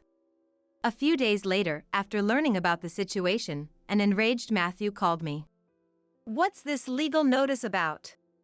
Oh, you received it? You destroyed an important house, so naturally, you need to compensate. Compensate? We told you we were moving into our family home. We demolished a house nobody was going to live in. Instead of compensation, you should be thanking us. Now, bring whatever inheritance you have and come back home. Matthew arrogantly retorted. Thank you for demolishing my house without permission? Don't make me laugh. And as for bringing the inheritance, there's none to bring since I didn't inherit anything. I shouted back at him over the phone. Matthew remained silent. It seemed he was startled by my raised voice, something unusual for me who rarely shouts. The reason I laughed when the house was demolished was precisely this. I had spent a year living with Mom. It was obvious we would have discussed inheritance. I had said to Mom, I don't need anything. Give it all to my brother. So, my brother inherited everything, including the cash and securities. Instead, he had offered me the house, saying he lived far away and couldn't manage it. If I wasn't going to live there, it could be rented out. And so, I was supposed to inherit the house. Either you and Thomas restore the family home to its original state, or pay the amount specified in the notice. This amount? I'm being generous by offering a settlement. If you can't pay, I'll file a complaint and sue you. I spoke firmly. Sorry. I didn't expect you to be so angry. Of course I'm angry. Matthew started making excuses. He had thought that if my family home remained, he couldn't live with his parents. Thomas, in particular, had been hoping to live together for a long time. He took a liking to Kenneth and seemed to want to live with him. It was Matthew who refused to live together at that time, citing the difficulty of commuting, but the in-laws seemed to be under the impression that it was I who was against it, unaware of the real reason. So, they thought demolishing my family home and taking the inheritance would force me to move in with them. However, hearing this now didn't make it any more forgivable. So, please forgive me. I didn't mean any harm. Dad is remorseful too. If you're truly remorseful, then accept the settlement. I said this and hung up the phone. Matthew kept calling and sending messages, apologizing. If you're sorry, then just transfer the money quickly. I pushed Matthew away with these words. I knew the family home couldn't be restored, but demanding compensation was the only way I could process my feelings. Afterward, I stayed at Amelia's house.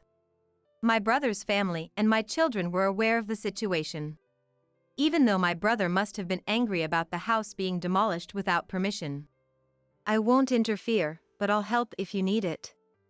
Do what you think is right, Madison, he said. Everyone condemned Matthew's actions and supported me. A month passed without any payment of the deposit or damages. And there was no contact from Matthew. I couldn't rely on Amelia forever. I wanted to get the money and at least establish a stable living situation. Contrary to my wishes, something unbelievable happened. It was revealed to me through Amelia's casual remark. This apron looks like Grandma's, doesn't it? Amelia said this while showing me her mobile phone screen. Upon seeing the screen, I was taken aback. It was a free market app's product page. The apron that Amelia said resembled my mom's was actually a unique one I had made for her. How can this be? That is Grandma's apron. I made it, so I'm sure of it. What? Amelia quickly started checking other pages. The seller seemed to have recently registered, with 0 transaction counts and ratings. There were nearly 30 items listed for sale, and to my shock, all of them belonged to Mom. I immediately realized what was happening. It was Matthew's doing. He was the only one who could have taken Mom's belongings after demolishing the house. I called Matthew right away. What's with that app? App? Matthew responded with an air of inconvenience. Fuming, I didn't let him play ignorant. Don't play dumb. You're selling mom's things, aren't you? Cancel those listings right now. Then, Matthew seemed to panic. What? No, it's not me. Who else would do such a thing? I'm coming over to get everything back. I hung up and immediately headed to the in-laws' house with Amelia. Where are mom's belongings? As soon as we arrived at the in-laws' house, I called out for Matthew. We were met at the entrance. I don't know anything about it. Dad, tell the truth. Amelia backed me up, confronting Matthew. He looked troubled. As we were talking, the in-laws noticed our presence and came out. Oh, Amelia, you're here? Addison seemed pleased to see Amelia. But Amelia, visibly angry, confronted her. Grandma, tell Dad to be honest. Honest about what? It seems Dad is selling Grandma's stuff that was left when she passed away. At Amelia's words, Addison laughed. Matthew, looking troubled, furrowed his brow and repeated. It's really not me. Then, Addison said loudly. Matthew is selling them? That's impossible. But. Because I'm the one selling them. I felt as if the blood had drained from my face at her words. Matthew must have known. He looked at Addison with an expression that screamed trouble. Even as Amelia stood there in shock, Addison seemed cheerful. What did you say? It's quite a lot of work, you know? I have to pack things carefully and take good photos for the listings. Addison talked about the app as if it were an enjoyable hobby, seemingly oblivious to the fact she was selling stolen items. Had to restrain myself from lashing out at her. Cancel the listings. Those items aren't yours to sell. Amelia, now red-faced and teary, pleaded with Addison. But Addison looked displeased. What's the big deal? I've found a fun hobby. I use what I can and sell what I can't for a little pocket money. It's good for preventing dementia. Besides, I'm the only grandma left. Amelia, you want me to stay healthy and live a long life, right? Addison said this without any hint of remorse. Even as we appealed to her to stop, she showed no signs of regret. If talking won't work, then action is the only option. Amelia, let's go. But. It's fine. Let's leave. I practically dragged Amelia out of the house and went straight to the police station. Although I hadn't intended to report the demolition of the house, theft was a different matter. I explained to the police that Mom's belongings were stolen and being sold. They acted immediately, and the free market app suspended Addison's account. At least now, no more items could be sold. On the way back from the police station, I called Matthew. I had Addison's account suspended. You knew about this, right? That makes you complicit. No, I've filed a report with the police. I expect you to cooperate with the investigation. Matthew became frantic at my words. But we're family. Please withdraw it. Family? You still haven't paid for the damage you caused to my house, and I don't see any signs of remorse. Matthew was troubled by my angry retort. However, I wasn't heartless. Despite everything with the in-laws, there was a history with Matthew that couldn't be ignored. Sighing, I said, I'll wait for the money, but I won't forgive the theft. Everything must be returned. Also, Thomas looked quite ill. Has he been to the hospital? What? I'm not a monster. Just make sure he gets that message. I said, and hung up the phone. I saw Thomas for the first time in a while. He barely spoke and looked significantly thinner than just a few months ago. His complexion was beyond pale, almost ashen. It was clear he wasn't healthy. But that family seemed oblivious. Addison focused on selling stolen goods and Matthew only putting on a brave face for me. They lacked basic empathy. The next day, Thomas called me. I expected gratitude but got the opposite. Why are you treating me like a sick person? planning to shove me in a hospital to get rid of me? I have to protect Addison and Matthew from you. I won't go to the hospital. He was scolding me.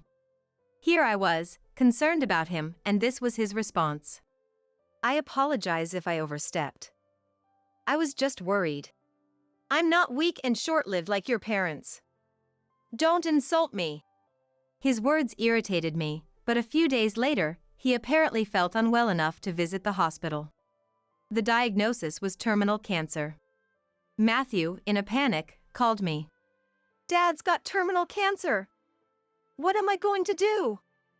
But I just snorted in response. I don't want to hear it. Do you know what he said when I suggested going to the hospital? I'm not weak and short-lived like your parents.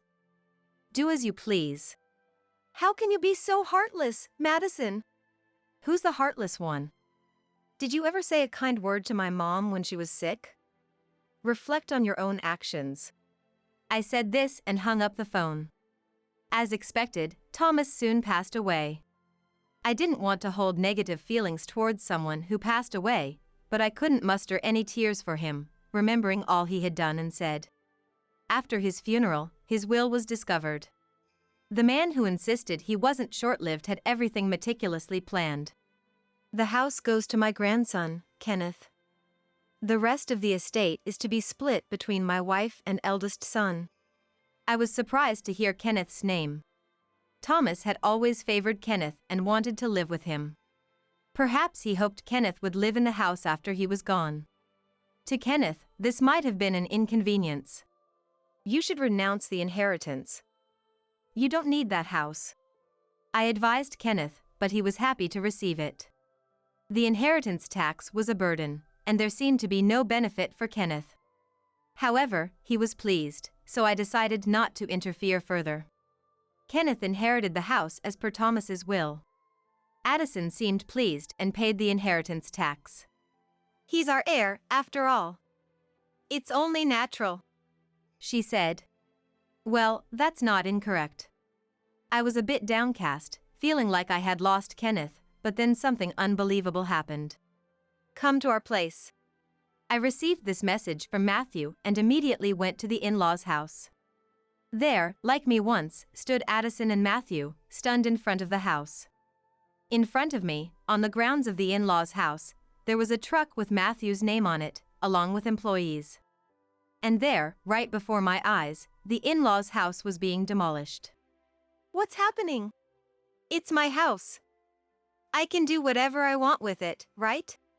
Kenneth, appearing out of nowhere, watched the demolition of the family home with satisfaction. Kenneth, what are you doing? Stop this right now. Even if I stop them now, it's not like anyone can live here anymore. Kenneth, what have you done? Addison and Matthew pleaded with Kenneth. But he just laughed. Have you forgotten what Grandpa and Dad did to Mom? Kenneth. Grandma, did you apologize for what you did to Mom? Kenneth's smile vanished, replaced by a piercing glare at Addison and Matthew. The two of them sank to their knees. The heavy machinery continued to noisily dismantle the in-laws' house. I finally felt a sense of relief. Later, Matthew finally paid the damages and the security deposit using the inherited assets. It turned out Kenneth had recovered the items Addison stole from Mom, and they were safely returned to me. Mom, you have me and Amelia.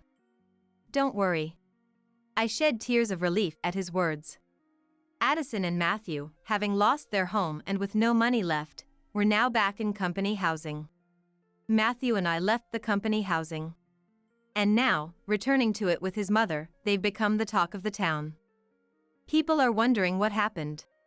I received such a message from the wife of a colleague of Matthew, who I'm on good terms with. So, I decided to tell her the whole truth, without any deception. The two of them will probably feel awkward from now on, but it's their own responsibility. Furthermore, after Matthew's resignation, the two, having lost their place to live, are now forced to economize in preparation for their new home. Occasionally, I'm considering asking my friends about how the two are faring, just for some conversation. Meanwhile, I continued to stay at Amelia's house, but then Kenneth decided to get married. He plans to build a new home. The land where the in-laws' house stood sold for a good price, which was unexpectedly beneficial. Mom, come live with us. Furthermore, Kenneth said that to me. His wife-to-be expressed her warm welcome to the idea, which I found very heartening. Since I couldn't stay with Amelia forever, I gratefully accepted his offer. Determined not to end up like Addison, I look forward to living happily with my new family. Being a husband's housekeeper, and if you defy, I'll divorce you. That's what Tyler, who stole my black card and went on a spending spree, threatened me with. Taking advantage of my being at work, he's off gallivanting on overseas vacations. I can't stand being mocked by such a ridiculous man. Sure. At my wit's end, I dismiss a call from Tyler and set out to enact a terrifying plan of revenge. My name is Harper. A former actress, I was a star who swept the nation. Having appeared in international dramas, I was once reported overseas as captivating men around the world.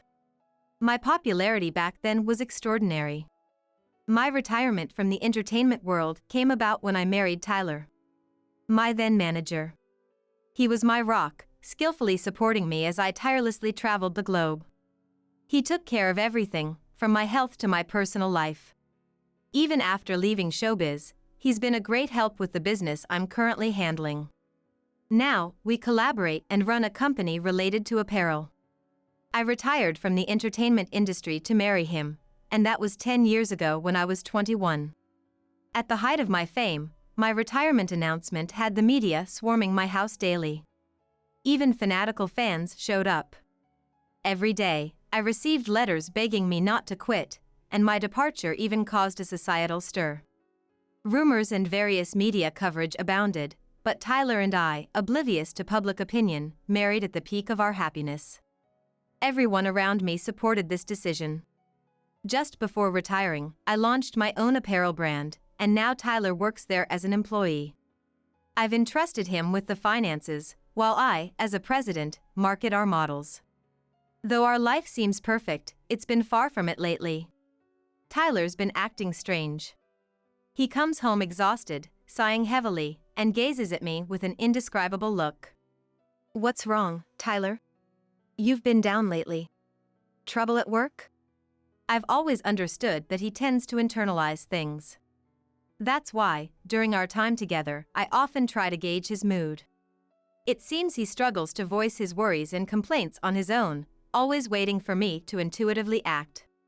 Sure, there are times when this feels bothersome, but I've never really resented it. After all, he has dealt with more troublesome things because of me. Gratitude, I suppose, has always outweighed any annoyance. I'm tired of always being the sidekick, always following your orders. His words, so unlike the expected work-related complaints, shook me. What's this all of a sudden? You've never mentioned this before. He often deliberately spoke in a way that hurt me. He starts saying these things when his work gets busy. Since he's always so firm at work, I guess he doesn't have a place to vent. I remember venting to him numerous times when I was an actress. So, I understand how he feels. But still, being confronted with such unexpected words, my voice trembled with disturbance. I've been holding back. You are busy, and I'm the one being taken care of, if you think about it.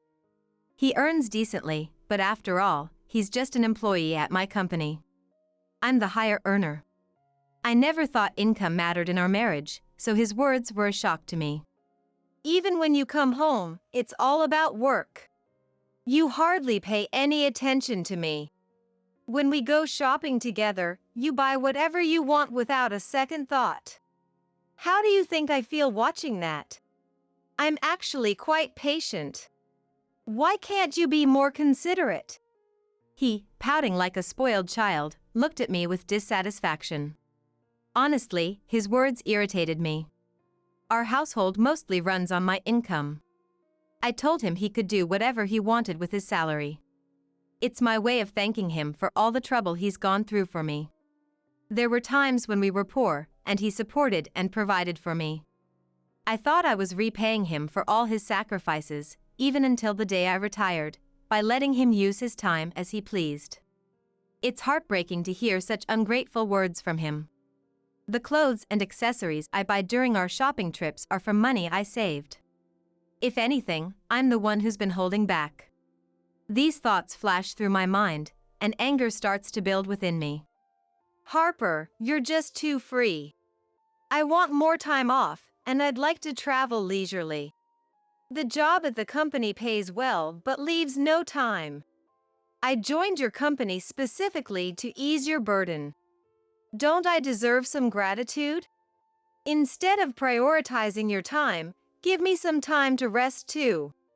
When I retired, he chose to continue in the entertainment industry as a manager, staying behind while I left. But when my business started taking off after we got married, Tyler changed his mind and wanted to be my support. If I join the company, you won't be lonely, right? I want to be there for you, Harper. Since I wanted to spend more time with him, I agreed to let him join our company. I never asked him to join, so why am I being treated like this? Isn't this life enough? Isn't he being too selfish? While I was pondering this, he made a proposal that felt like a final blow. Hey, my parents are turning 60 soon. Can I take some time off for their celebration? That's all I ask. No more demands from me, but I'll need 2 weeks off. I want to take them on an overseas trip. They've never been to Mexico, and I want to show them the delicious food and beautiful sights there. I was taken aback by his unexpected request and felt a sense of discomfort. A 2-week vacation could be easily taken by using paid leave. Our company is known for its easy vacation policies. There's no reason for such a confrontational approach unless something else is going on. Despite this, the fact that he would come to me directly with such a hostile attitude for negotiation struck me as odd. I thought so, but it was just a hunch. There was nothing concrete to prove this uneasy feeling. While suppressing my irritation, I calmly responded, "That's fine, but I can't join you this year. There's an important fashion show for our models and the Paris collection needs preparation. Can you ask if next year works? I'll adjust my schedule then." As his wife, I can't miss my parents-in-law's 60th birthday celebration.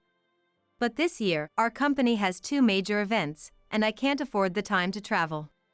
I suggested postponing, but he refused with a smile. "That's fine. I'll just go with my family. I want to spend some time with them. As the accountant, my absence won't disrupt the work too much." His reference to family pained me, as if implying I'm an obstacle. So, how about it? I deserve some free time too, right? He has always been someone who speaks without malice, often impulsively.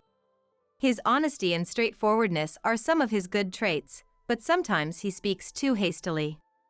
No one is perfect, and I chose him as my partner, flaws included, but this way of speaking is just too much. Even if he doesn't intend it, why do I have to be spoken to like this? Doesn't he care about me at all? Harper? Are you listening to me? Despite this, I've always received great care from my parents-in-law. I can't often visit their house due to work, but when I do, they treat me like their own daughter, always praising my work. I'm so happy to have such a proud daughter.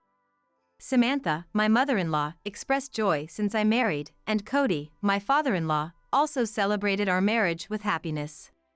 It's their birthday celebration, after all. I understand his desire to celebrate it this year. But how can I respond positively after being spoken to in such a manner? It's no problem. Take 1 or 2 weeks, whatever you prefer. Unable to bear his harsh words, I let my anger show. This must have been the turning point for Tyler. He stood up, irritated, and left the living room without a word. We have separate bedrooms due to our work schedules. From that day until his departure for the trip, we didn't see each other at all. Is that really true? Isn't Tyler being too harsh? Mia, my secretary, noticed something was off on the day Tyler left for his trip and pressed me for details.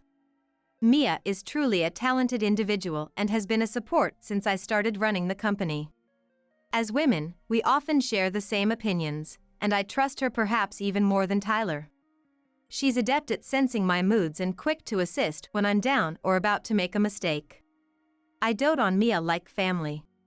She looks up to me like a sister, and I often consult with her. Her candid advice is always helpful. And now, noticing my unusual demeanor, she expressed her concern. I hesitated at first to tell her everything, but if I continued working like this, it could affect my performance. I decided to confide in her about everything that had happened up to today. She furrowed her brow in anger as I spoke. If I were his wife, I'd have spoken up firmly. I've always thought this, but Harper, you're too lenient with him. I understand you love him, but you shouldn't let yourself be taken for granted. Her straightforward reasoning felt like a blow to my heart. In a world where everyone hesitates to speak their mind to me, Shay's the only one who treats me as an equal. This refreshing and comforting feeling is precious to me. As one's position rises, people tend to become more humble and reserved. Having someone like her who confronts me head-on is truly invaluable. You're right. What should I do? Can't you call Tyler? Maybe try talking to him after work today? There's no need to be considerate about disturbing his trip. If this continues, it could lead to a divorce crisis. Do you understand? Her sisterly advice left me with no response but to agree. Since work ended early that day, following her suggestion, I decided to call him immediately. He was in Mexico. The time difference wasn't significant, and he should be resting in his room after dinner. I had texted him earlier to let him know I needed to talk, so he should be expecting the call. Expecting no issues, I called, but he didn't answer. Maybe he's still enjoying his time with everyone? I'll try calling again later. I tried calling every 30 minutes, but still no answer. Worried, I contacted Samantha to inquire about Tyler's well-being. Hello, Harper. Sorry we went on this trip just with our family. Cody and I told Tyler we'd prefer if you were with us, but he insisted. Samantha used to be strict and education-focused, as Tyler once told me. But now, she's kind and always concerned about my busy life, offering comforting words. No, I'm sorry I couldn't make it this year due to our company's busy schedule. Next year, I'll make time for a proper celebration. Oh, don't worry about it. Just the fact that you're giving us such a wonderful trip is more than enough. Samantha's kind words with a smile made me feel uneasy. A trip is a gift? Hearing a word that was unfamiliar to me, I asked Samantha to clarify. She seemed surprised by my question and explained the situation with a tone of shock. Oh, isn't that right? I heard from him that this trip was fully funded by you since you couldn't join the trip. Wait, what? I screamed out loud, completely unaware of this story. Samantha must have realized from my reaction that I knew nothing about it. She hurriedly continued her explanation, seemingly puzzled. Isn't this trip arranged by you? He paid for everything using your credit card, so I thought it was a gift from you. The trip included Samantha and Cody, of course, as well as my sister-in-law, Luna, and her husband, Tommy. 5 people in total. Even a conservative estimate for flight costs alone would be around $300 per person. With other expenses included, the total would easily surpass $1,500. Using such a significant amount of money without consultation was completely out of line. Especially since I've been managing our living expenses.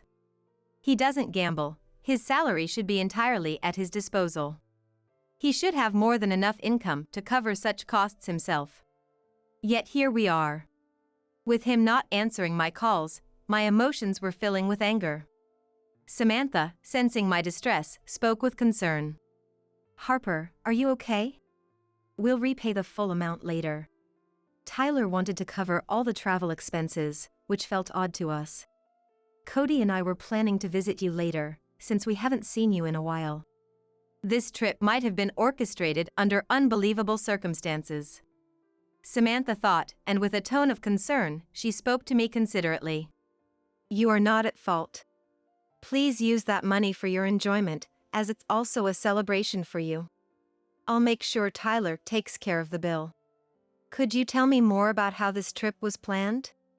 I wondered what he was up to, not answering my calls. This trip must have been meticulously planned months in advance. He was using me, capitalizing on my ignorance. Such thoughts began to emerge at that moment. Then, as I heard more from Samantha, I learned a shocking truth. The trip was initially proposed by Luna and Tommy. Incredibly, it wasn't Tyler who suggested this, but Luna and Tommy, who always nitpicked at me. Tommy, an executive at a rival company. Tommy, looking down on me for being a female CEO and considering our companies our rivals, always seemed displeased when we met. Luna, always full of pride, had a grip on Tyler even before our marriage, and he couldn't stand up to her. It seems they didn't like him showing me any affection. It seems they disliked the affection Tyler showed towards me. Even though they conveniently used him themselves, they couldn't stand him being even slightly nice to me. Both Luna and Tommy, always competitive, disliked me, and I tried to keep my distance from them. However, they targeted me and persuaded Tyler to plan this trip. It's likely that his aggressive confrontation with me that day was instigated by Luna and Tommy. They probably wanted him to create a situation where I would be the unwanted one, as they thought they couldn't enjoy themselves with me around. They chose a day when they could make me an outcast and brought Tyler along to provide the funds. I'm so sorry, I didn't know anything about this. Tyler told us not to contact you directly because you were busy. Samantha apologized. If Samantha, Cody, and I, unaware of the plan, had communicated, the plan would have been exposed, potentially straining my relationship with Tyler. To prevent this, Samantha and Cody were instructed to restrict their actions. To prevent any disruption of their plan, it was necessary to impose certain restrictions on Samantha and Cody beforehand. For them, unaware of how busy my work schedule was, Tyler's advice was taken as an absolute directive. They adhered strictly to his words, deciding to thank me only after they returned from the trip. Harper, did you give Tyler a credit card or something? He was making payments with a black card I've never seen before.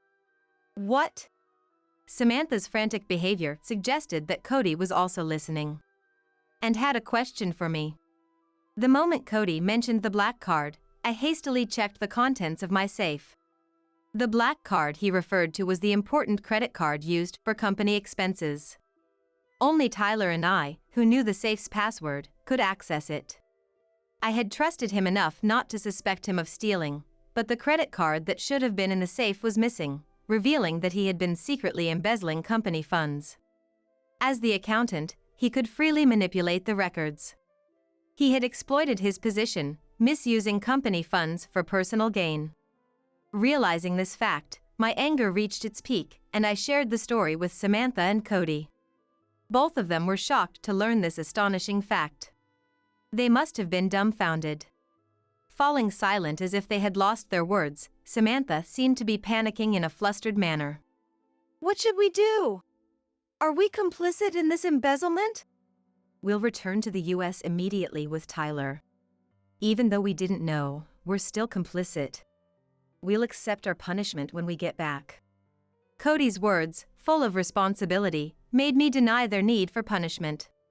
It wasn't Samantha and Cody's fault. They were completely unaware of the scheme orchestrated by Luna, Tommy, and Tyler. Punishing them was out of the question for me. Cody, that's unnecessary. You two were deceived by Tyler and knew nothing. You're not at fault. But I can't let them get away with this. Can you help me with something I'm planning? Sure. I've been ignoring what Tyler has been doing all this time, and that was my mistake. He's been making a fool of me, thinking an apology would suffice if he got caught. This isn't just a marital issue, it's a company issue. I need to teach him a lesson. All right. We'll help with anything we can. With this, I laid out a revenge plan to them. I was surprised at my own capacity for such a scheme, but my affection for Tyler had clearly ended. Filled with hatred and anger, I revealed my terrifying plan, initially bewildering Samantha and Cody. However, realizing their responsibility as parents, they made a decision. They agreed to my plan, choosing to be my allies in this matter. During this discussion, Tyler unexpectedly called me. I ended the call with Samantha and Cody to answer his call. What's up? Having a family trip and still wanting to talk about something important? His sarcastic words only increased my irritation. You took your time to call. What were you doing? Just having some drinks at a bar with Mom and the others. This confirmed his lie. I had just been on the phone with Samantha and Cody, and there was no noisy bar in the background. Moreover, there was no reason for them to lie to me. Likely, Tyler was out drinking with Luna and Tommy. His words, so dismissive of our time and relationship, confirmed my feelings had completely cooled. Oh, is that so? By the way, Tyler, you haven't been doing anything with the company's expenses, have you? He was clearly startled by my sudden question. What's this all of a sudden? His tone, usually light and cheerful, turned serious, unlike anything I had heard from him before. Was this his true nature? His change in tone, seeing me as an adversary, prompted me to respond firmly. I was just wondering, considering an audit is coming up soon for the company. You're suspecting me? His defensive response to a simple question indicated his guilt. His poor reply made me laugh involuntarily. What's the matter? I was just worried and asked, and now you think I'm suspecting you.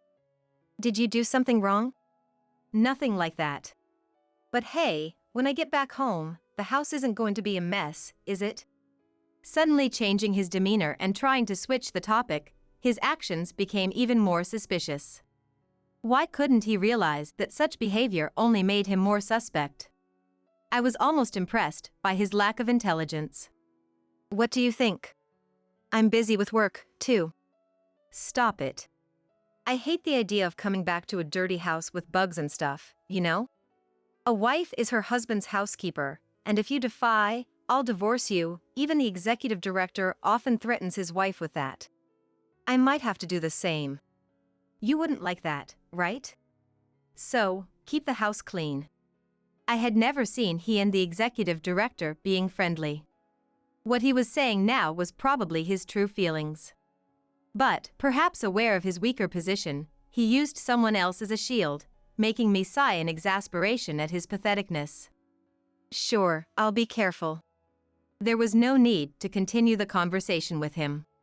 He was completely underestimating me. Using company funds and embezzling. I could have him arrested for embezzlement.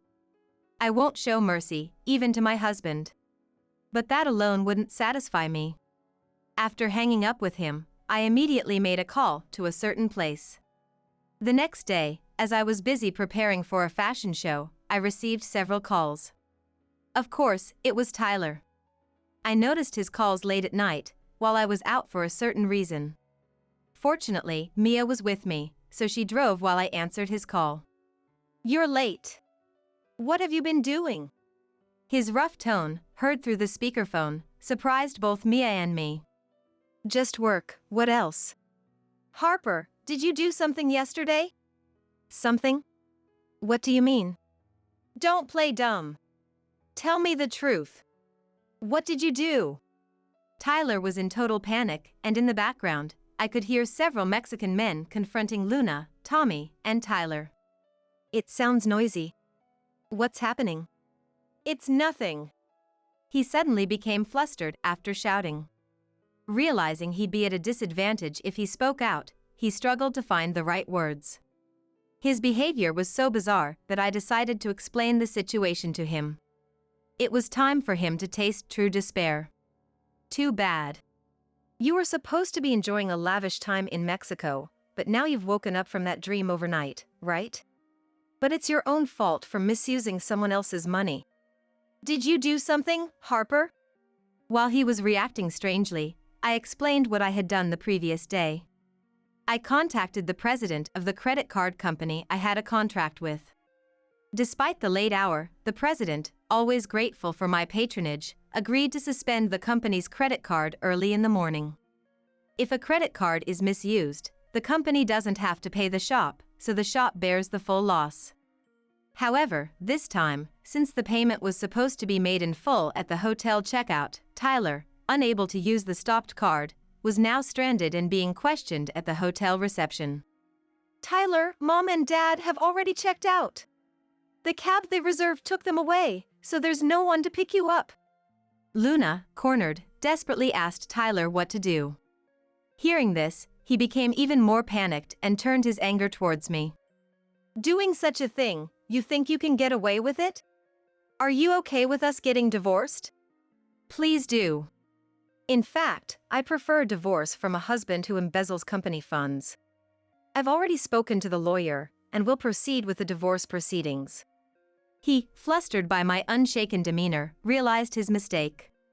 I've been silent about everything you have done so far.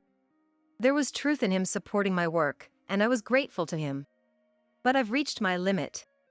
But, realizing his dire situation, he pathetically acknowledged my fury. The reception, relentlessly demanding payment, showed no mercy. He, relying on an interpreter, couldn't speak Spanish at all. Listening to this, I had an idea and suggested to him to pass the phone to them. Nobody there speaks Spanish, right? Can you let me talk to them? I'll explain for you. Will you help me? I'm glad to switch.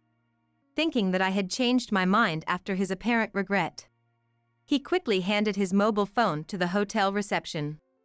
I explained the situation to the reception in Spanish, and they quickly understood. To ease any concerns, I got their contact information, which Mia noted down. They happily agreed to cooperate with my deal. After talking to me, they returned the phone to Tyler. What happened? Did you sort it out? Yes, I took care of it. Now it's up to you guys to manage. Really? You're a lifesaver, Harper. I love you. With that, he was called back to the reception. Unaware of our conversation, he ended the call and followed them. Are you okay? This might turn into a big problem. Just perfect. It's the right kind of hell for them. An hour later, as expected, Tyler called many times. When I answered, he was in a pathetic state. What's going on, Harper? What is this place? He showed me a video call of a slum street. Tyler, Luna, and Tommy had been taken to the slums and stripped of all their belongings. The fact that they ended up in one of Mexico's most dangerous slums was unexpected. The receptionist had told me, I was a fan of Harper. I'll arrange the punishment, leave it to me. But I never expected it would be this place. I laughed out loud at the location, far beyond my expectations. Lucky you. Still alive in the most dangerous place in Mexico. It's a miracle you're alive. That's impossible. Wait, Harper. What do you mean? Explain, and come to help us right now.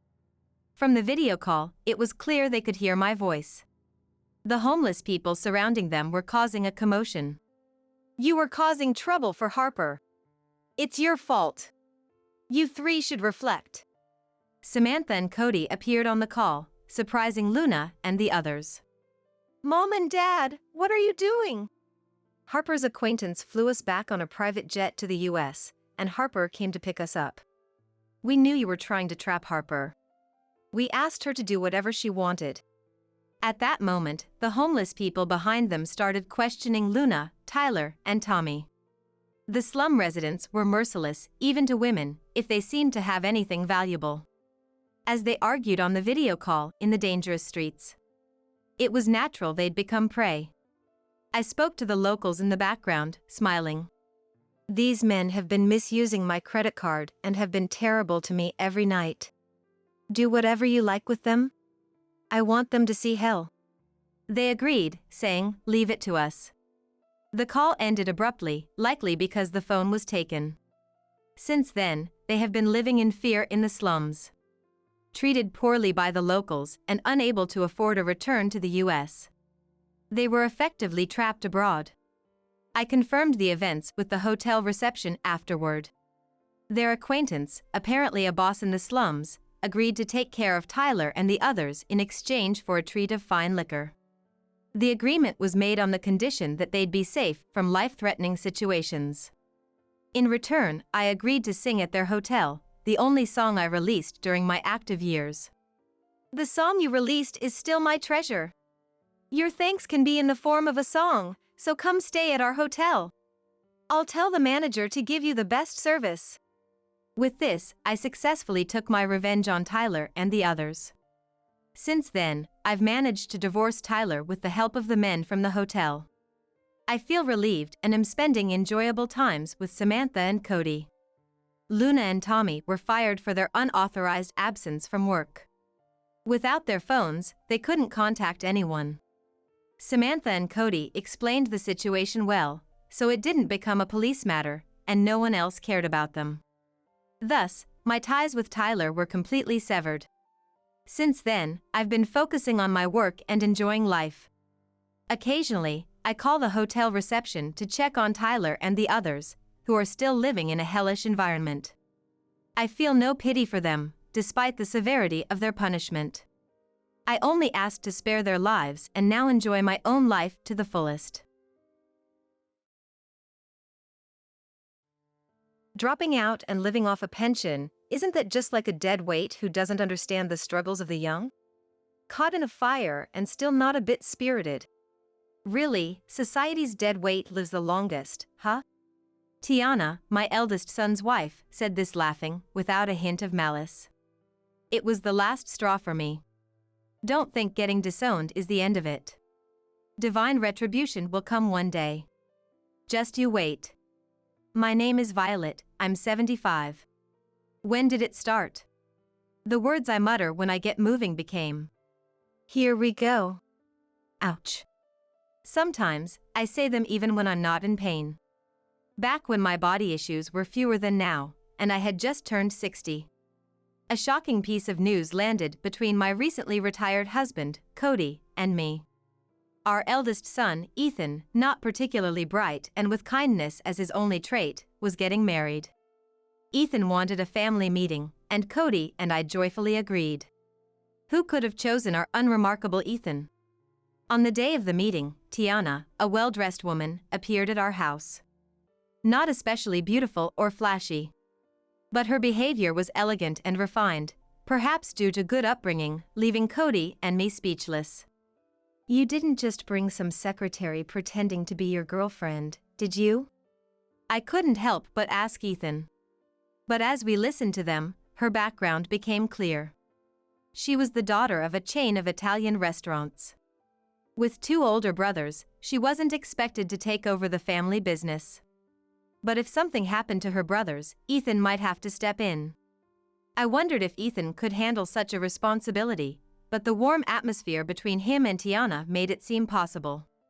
They were more in love than I imagined. We approved their marriage, and they wed. Everything seemed perfect. Then one day, Tiana called. Oh, Tiana, what's up? Calling so suddenly. Violet. I heard from Ethan yesterday. Is it true that Cody dropped out? Yes, that's right. He was the youngest, and our parents couldn't afford to send him to school. Why do you ask? Dropping out was common and not unusual. And Ethan's parents' education had nothing to do with his marriage. I optimistically failed to understand the intention behind her question. And you're not working now, right? Just retired. Enjoying a leisurely pension life. I replied with a laugh, but the air over the phone turned heavy. Tiana, something wrong? I'm a bit confused. So, you're saying he never really accomplished anything in society and now just lives off a pension? What? Both Cody and I had worked and paid taxes. I didn't know if we contributed to society, but we hadn't been a burden. I didn't understand her point, but I felt looked down upon. Finally, that day, she said, Let me think about this. And hung up. Wondering if I should tell Ethan about this, I consulted with Cody. Tiana's intentions aren't clear, and it might be a misunderstanding. Let's wait and see. That's what happened. 2 months later, Ethan and Tiana visited us during a long vacation. I hoped that Tiana had misunderstood something about the dropout issue. For their visit, I prepared seasonal ingredients and fancy seafood. But, what's this? Tiana, who came to help in the kitchen, looked at the ingredients and got furious. There were no known allergies, and serving shrimp and crab wasn't unusual. I had no idea why she was so angry. Who decided to have a meal like this? Well, it was Cody. He did it because you guys were coming over. He is on a pension, right? Living comfortably off the big taxes we worked hard to pay. Please don't indulge in luxuries like everyone else. Hey! That's no way to talk. We don't even indulge in luxuries normally, and we've been paying into our pension all this time. That's the problem with you people. You benefit from everything, from healthcare to pensions, while young people like us work hard, knowing our future pensions will be almost non-existent. If you have money for luxuries, donate it to the younger generation. While I stood there dumbfounded, she sighed again. In my family, my parents and brothers all went to college, studied hard, and provide dedicated service to society and our customers every day. And they earn well, of course. Cody, he worked in a factory, right? Didn't study much and settled for low wages, just moving his body around, and his future was secured. How nice. We work hard but never feel it's enough for our efforts. I couldn't tell if we were indeed better off than Tiana's family unless I compared our incomes. But, regardless, it wasn't fair for her to say all this. Does she even understand how the pension system works? I wondered. If you have so many complaints, then leave. I was about to say that when. What's all this noise about? Cody, who should have been at the grocery store with Ethan, appeared from behind. Cody. Tears welled up in my eyes, maybe because of the harsh words thrown at him. He had always worked hard for our family. He even gave up school for us. He's a respectable man who's been working tirelessly for us. He doesn't deserve to be looked down on like this. Cody, can you please stop living so luxuriously? Huh? With a haughty attitude and arms crossed, Tiana glared at him. This woman, she's still mocking Cody. If you're living off a pension, please lead a modest life or save for your demise.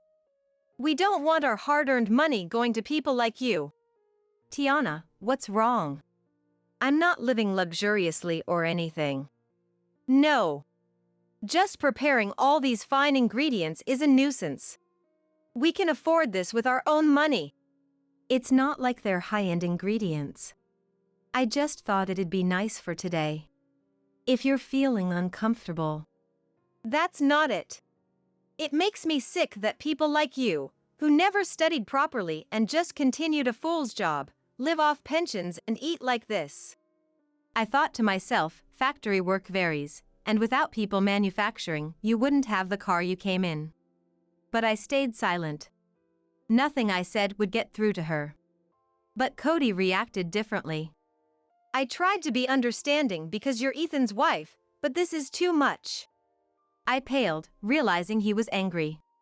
He rarely gets angry, maybe once in every 8 years, more rarely than the Olympics. If he exploded now, Tiana would be in trouble.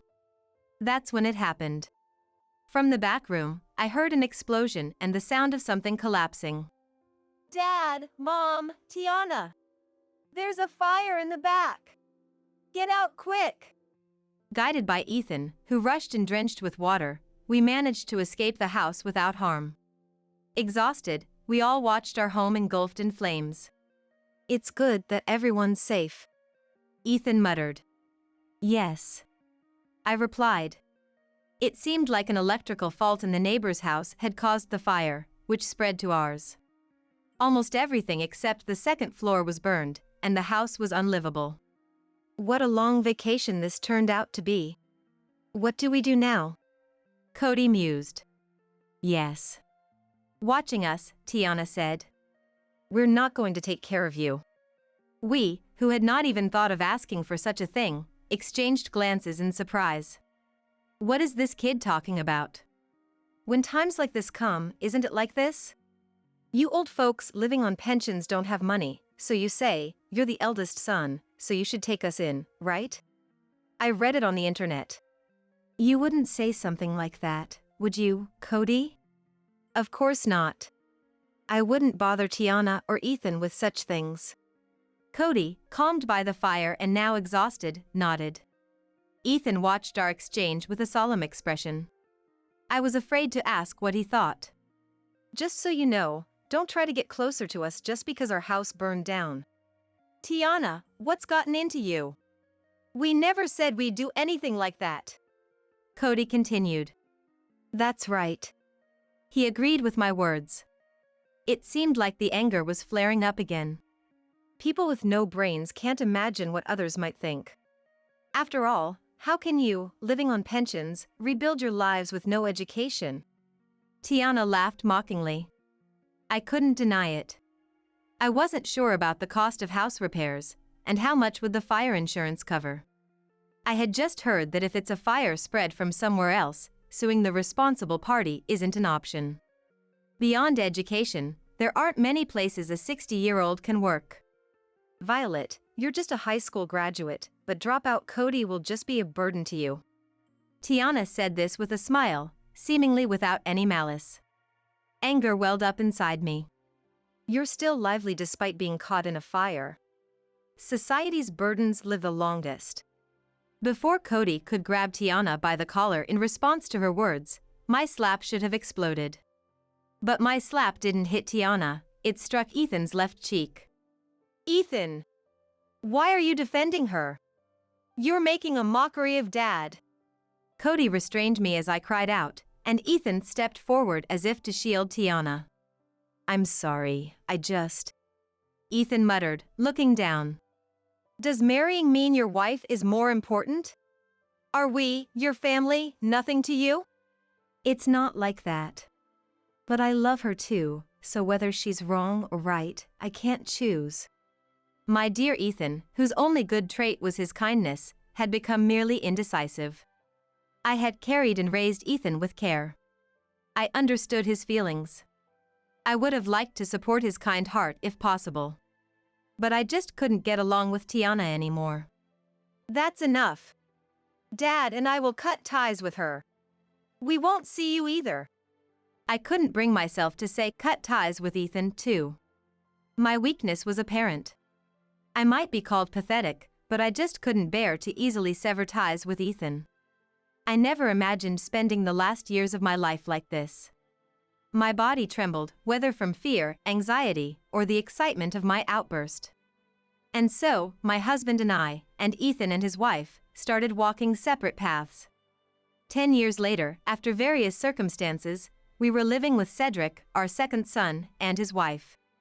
2 days after the fire, when Cedric was supposed to visit, I contacted him. "Why don't you live with us?" He said it so casually, and we've been living together ever since. Cedric's wife, Caddy, had been unwell since giving birth and struggled with household chores. Then came our house fire. It goes without saying that Cedric's suggestion to live with us had an ulterior motive. But in exchange for doing household chores, living rent-free was a good deal for us. Even if the household chores meant playing with the grandchildren or cooking, being able to see them grow up every day was a reward for us. We shared household duties with Caddy, and we took over entirely when she felt unwell, so there was no inconvenience at all. Living with us might actually be easier for them than when it was just the two of us. I never really minded or felt dissatisfied, but Cody isn't much of a housekeeper. After cutting ties with Tiana and leaving our burnt house, I felt a daily happiness, as if the words disposal of unnecessary items, huge success, were floating in my head. Then, one day, after finishing dinner and about to serve cookies I made with my grandchildren, the doorbell rang. "Hello?" Caddy answered in her usual manner. "Help!" And from the monitor came a voice. Those grave words made us brace for some emergency. "Tiana?" Caddy looked bewildered, alternating glances between the monitor and us. "Eh? Tiana?" I couldn't believe it and looked at the monitor, where Ethan and his wife stood. "What are you doing here?" I couldn't help but ask. "Please, we apologize for everything in the past, just help our company." The sight of Ethan and his wife asking for help through the monitor caught even me off guard. Worried the neighbors might think oddly of Cedric's family, I hurriedly opened the door. What's this all about? Why so sudden? I ask. Behind me stood Cody, and a little further back, Cedric watched us with concern, protecting his children and caddy. Our family business is about to go bankrupt. The family business, United Capital Holdings? You've expanded since your marriage, it should be fine, right? Indeed, her family business had grown rapidly since their marriage, now a respectable corporation. I knew from the newspapers a few years back that Ethan had joined the management, following her grandfather's wish to keep it family operated. But at this moment, I pretended not to know. Although I was fully aware of their imminent bankruptcy and its reasons. Of course. They had to come to our house, and I could barely suppress a laugh. No. I mustn't laugh. I can't divulge details, but expanding so much has backfired. Can you help us without asking anything? Let me guess, you hired manager candidates thinking anyone would be fine as long as they were college graduates, and they did whatever they wanted? I know all about it. Cody was the one who reacted to her words. Like me, he, who knew everything, couldn't completely hide his amusement. So you knew, Mr. Gourmet Iron Man. Tiana said, looking dejected. Since living here, Cedric often takes me out to eat. Starting a blog turned out to be popular, what a hassle. Cody laughed. Since moving in with Cedric and his family, Cody, who loved food, was frequently taken out to various restaurants by Cedric. He started reviewing the flavors on a blog, which became popular for its honest depiction of minor local eateries. Now, he even writes articles for magazines, introducing recommended gourmet maps. Gourmet Ironman was his pen name. His articles were so influential that celebrities often visited the restaurants he reviewed. Cody, once mocked as a dropout living on a pension, now earned his income solely through his talent for writing and popularity, regardless of his educational background. I saw you entering a restaurant I know and realized you are the Gourmet Iron Man. Please, Cody, I apologize for the past, but can you feature our restaurant on your blog or in the media? Ethan added. I know it's too convenient, but I'm asking too. I had once cared deeply for Ethan, no doubt about it. But after 10 years without contact, their return now, trying to salvage only the good parts, made me feel nauseous beyond disgust. It's way too convenient. Even if you apologize, your mindset hasn't changed, has it? We're still living on pensions, you know? Can you still apologize despite that? Tiana responded to my words. I can apologize. She responded immediately. Your pride and beliefs are so flimsy. You insulted us over something so trivial that you can apologize so easily? That is. Isn't it because people like that are in management that the store's business is getting worse? Always about money, no passion in what they do. Say whatever you want to me. I'll take it as my punishment. But please, the article about our store. At that moment. Well, that's a bit of a problem. Cody said. What? Exclaimed Tiana. Didn't your family also runs a Japanese restaurant called Sakura besides Italian place, Ruble D? Yes. And the ramen place, Ramen Master, right? Yes, but what does that have to do with anything? I knew about Ruble D since you got married, but I didn't know much about the managing company, so I ended up writing bad reviews for the other places too. Just the day before yesterday. What? She was frozen by Cody's revelation. The magazine asked me to write a critical piece on these places. They said they've been getting bad reviews lately and wanted to feature them. So I wrote exactly what I saw. I even spread rumors about the poor attitude of the managers, which I heard from another writer during my visit. The ramen place served bowls with fingers in them, and the Japanese place lacked cleanliness. Some dishes were served cold, as if they were frozen. Isn't that a bit much? I also heard about this from Cody, saying, I might have written something bad about Tiana's family. That's how I learned about her family situation. It was more of a disclosure of facts than bad-mouthing. What else was there? Cody muttered as Tiana started to tremble. Did you write about everything? It was my way of showing care. I thought it was unfair for customers to suffer losses. I've submitted the article today. Hearing about the submission, Tiana, who was clinging to Cody, and Ethan both collapsed weakly on the spot. You're kidding, right? She murmured. Education doesn't really matter in the end. If we take care of things one at a time, everyone gets equal results, and even small talents can grow with effort. Like Cody.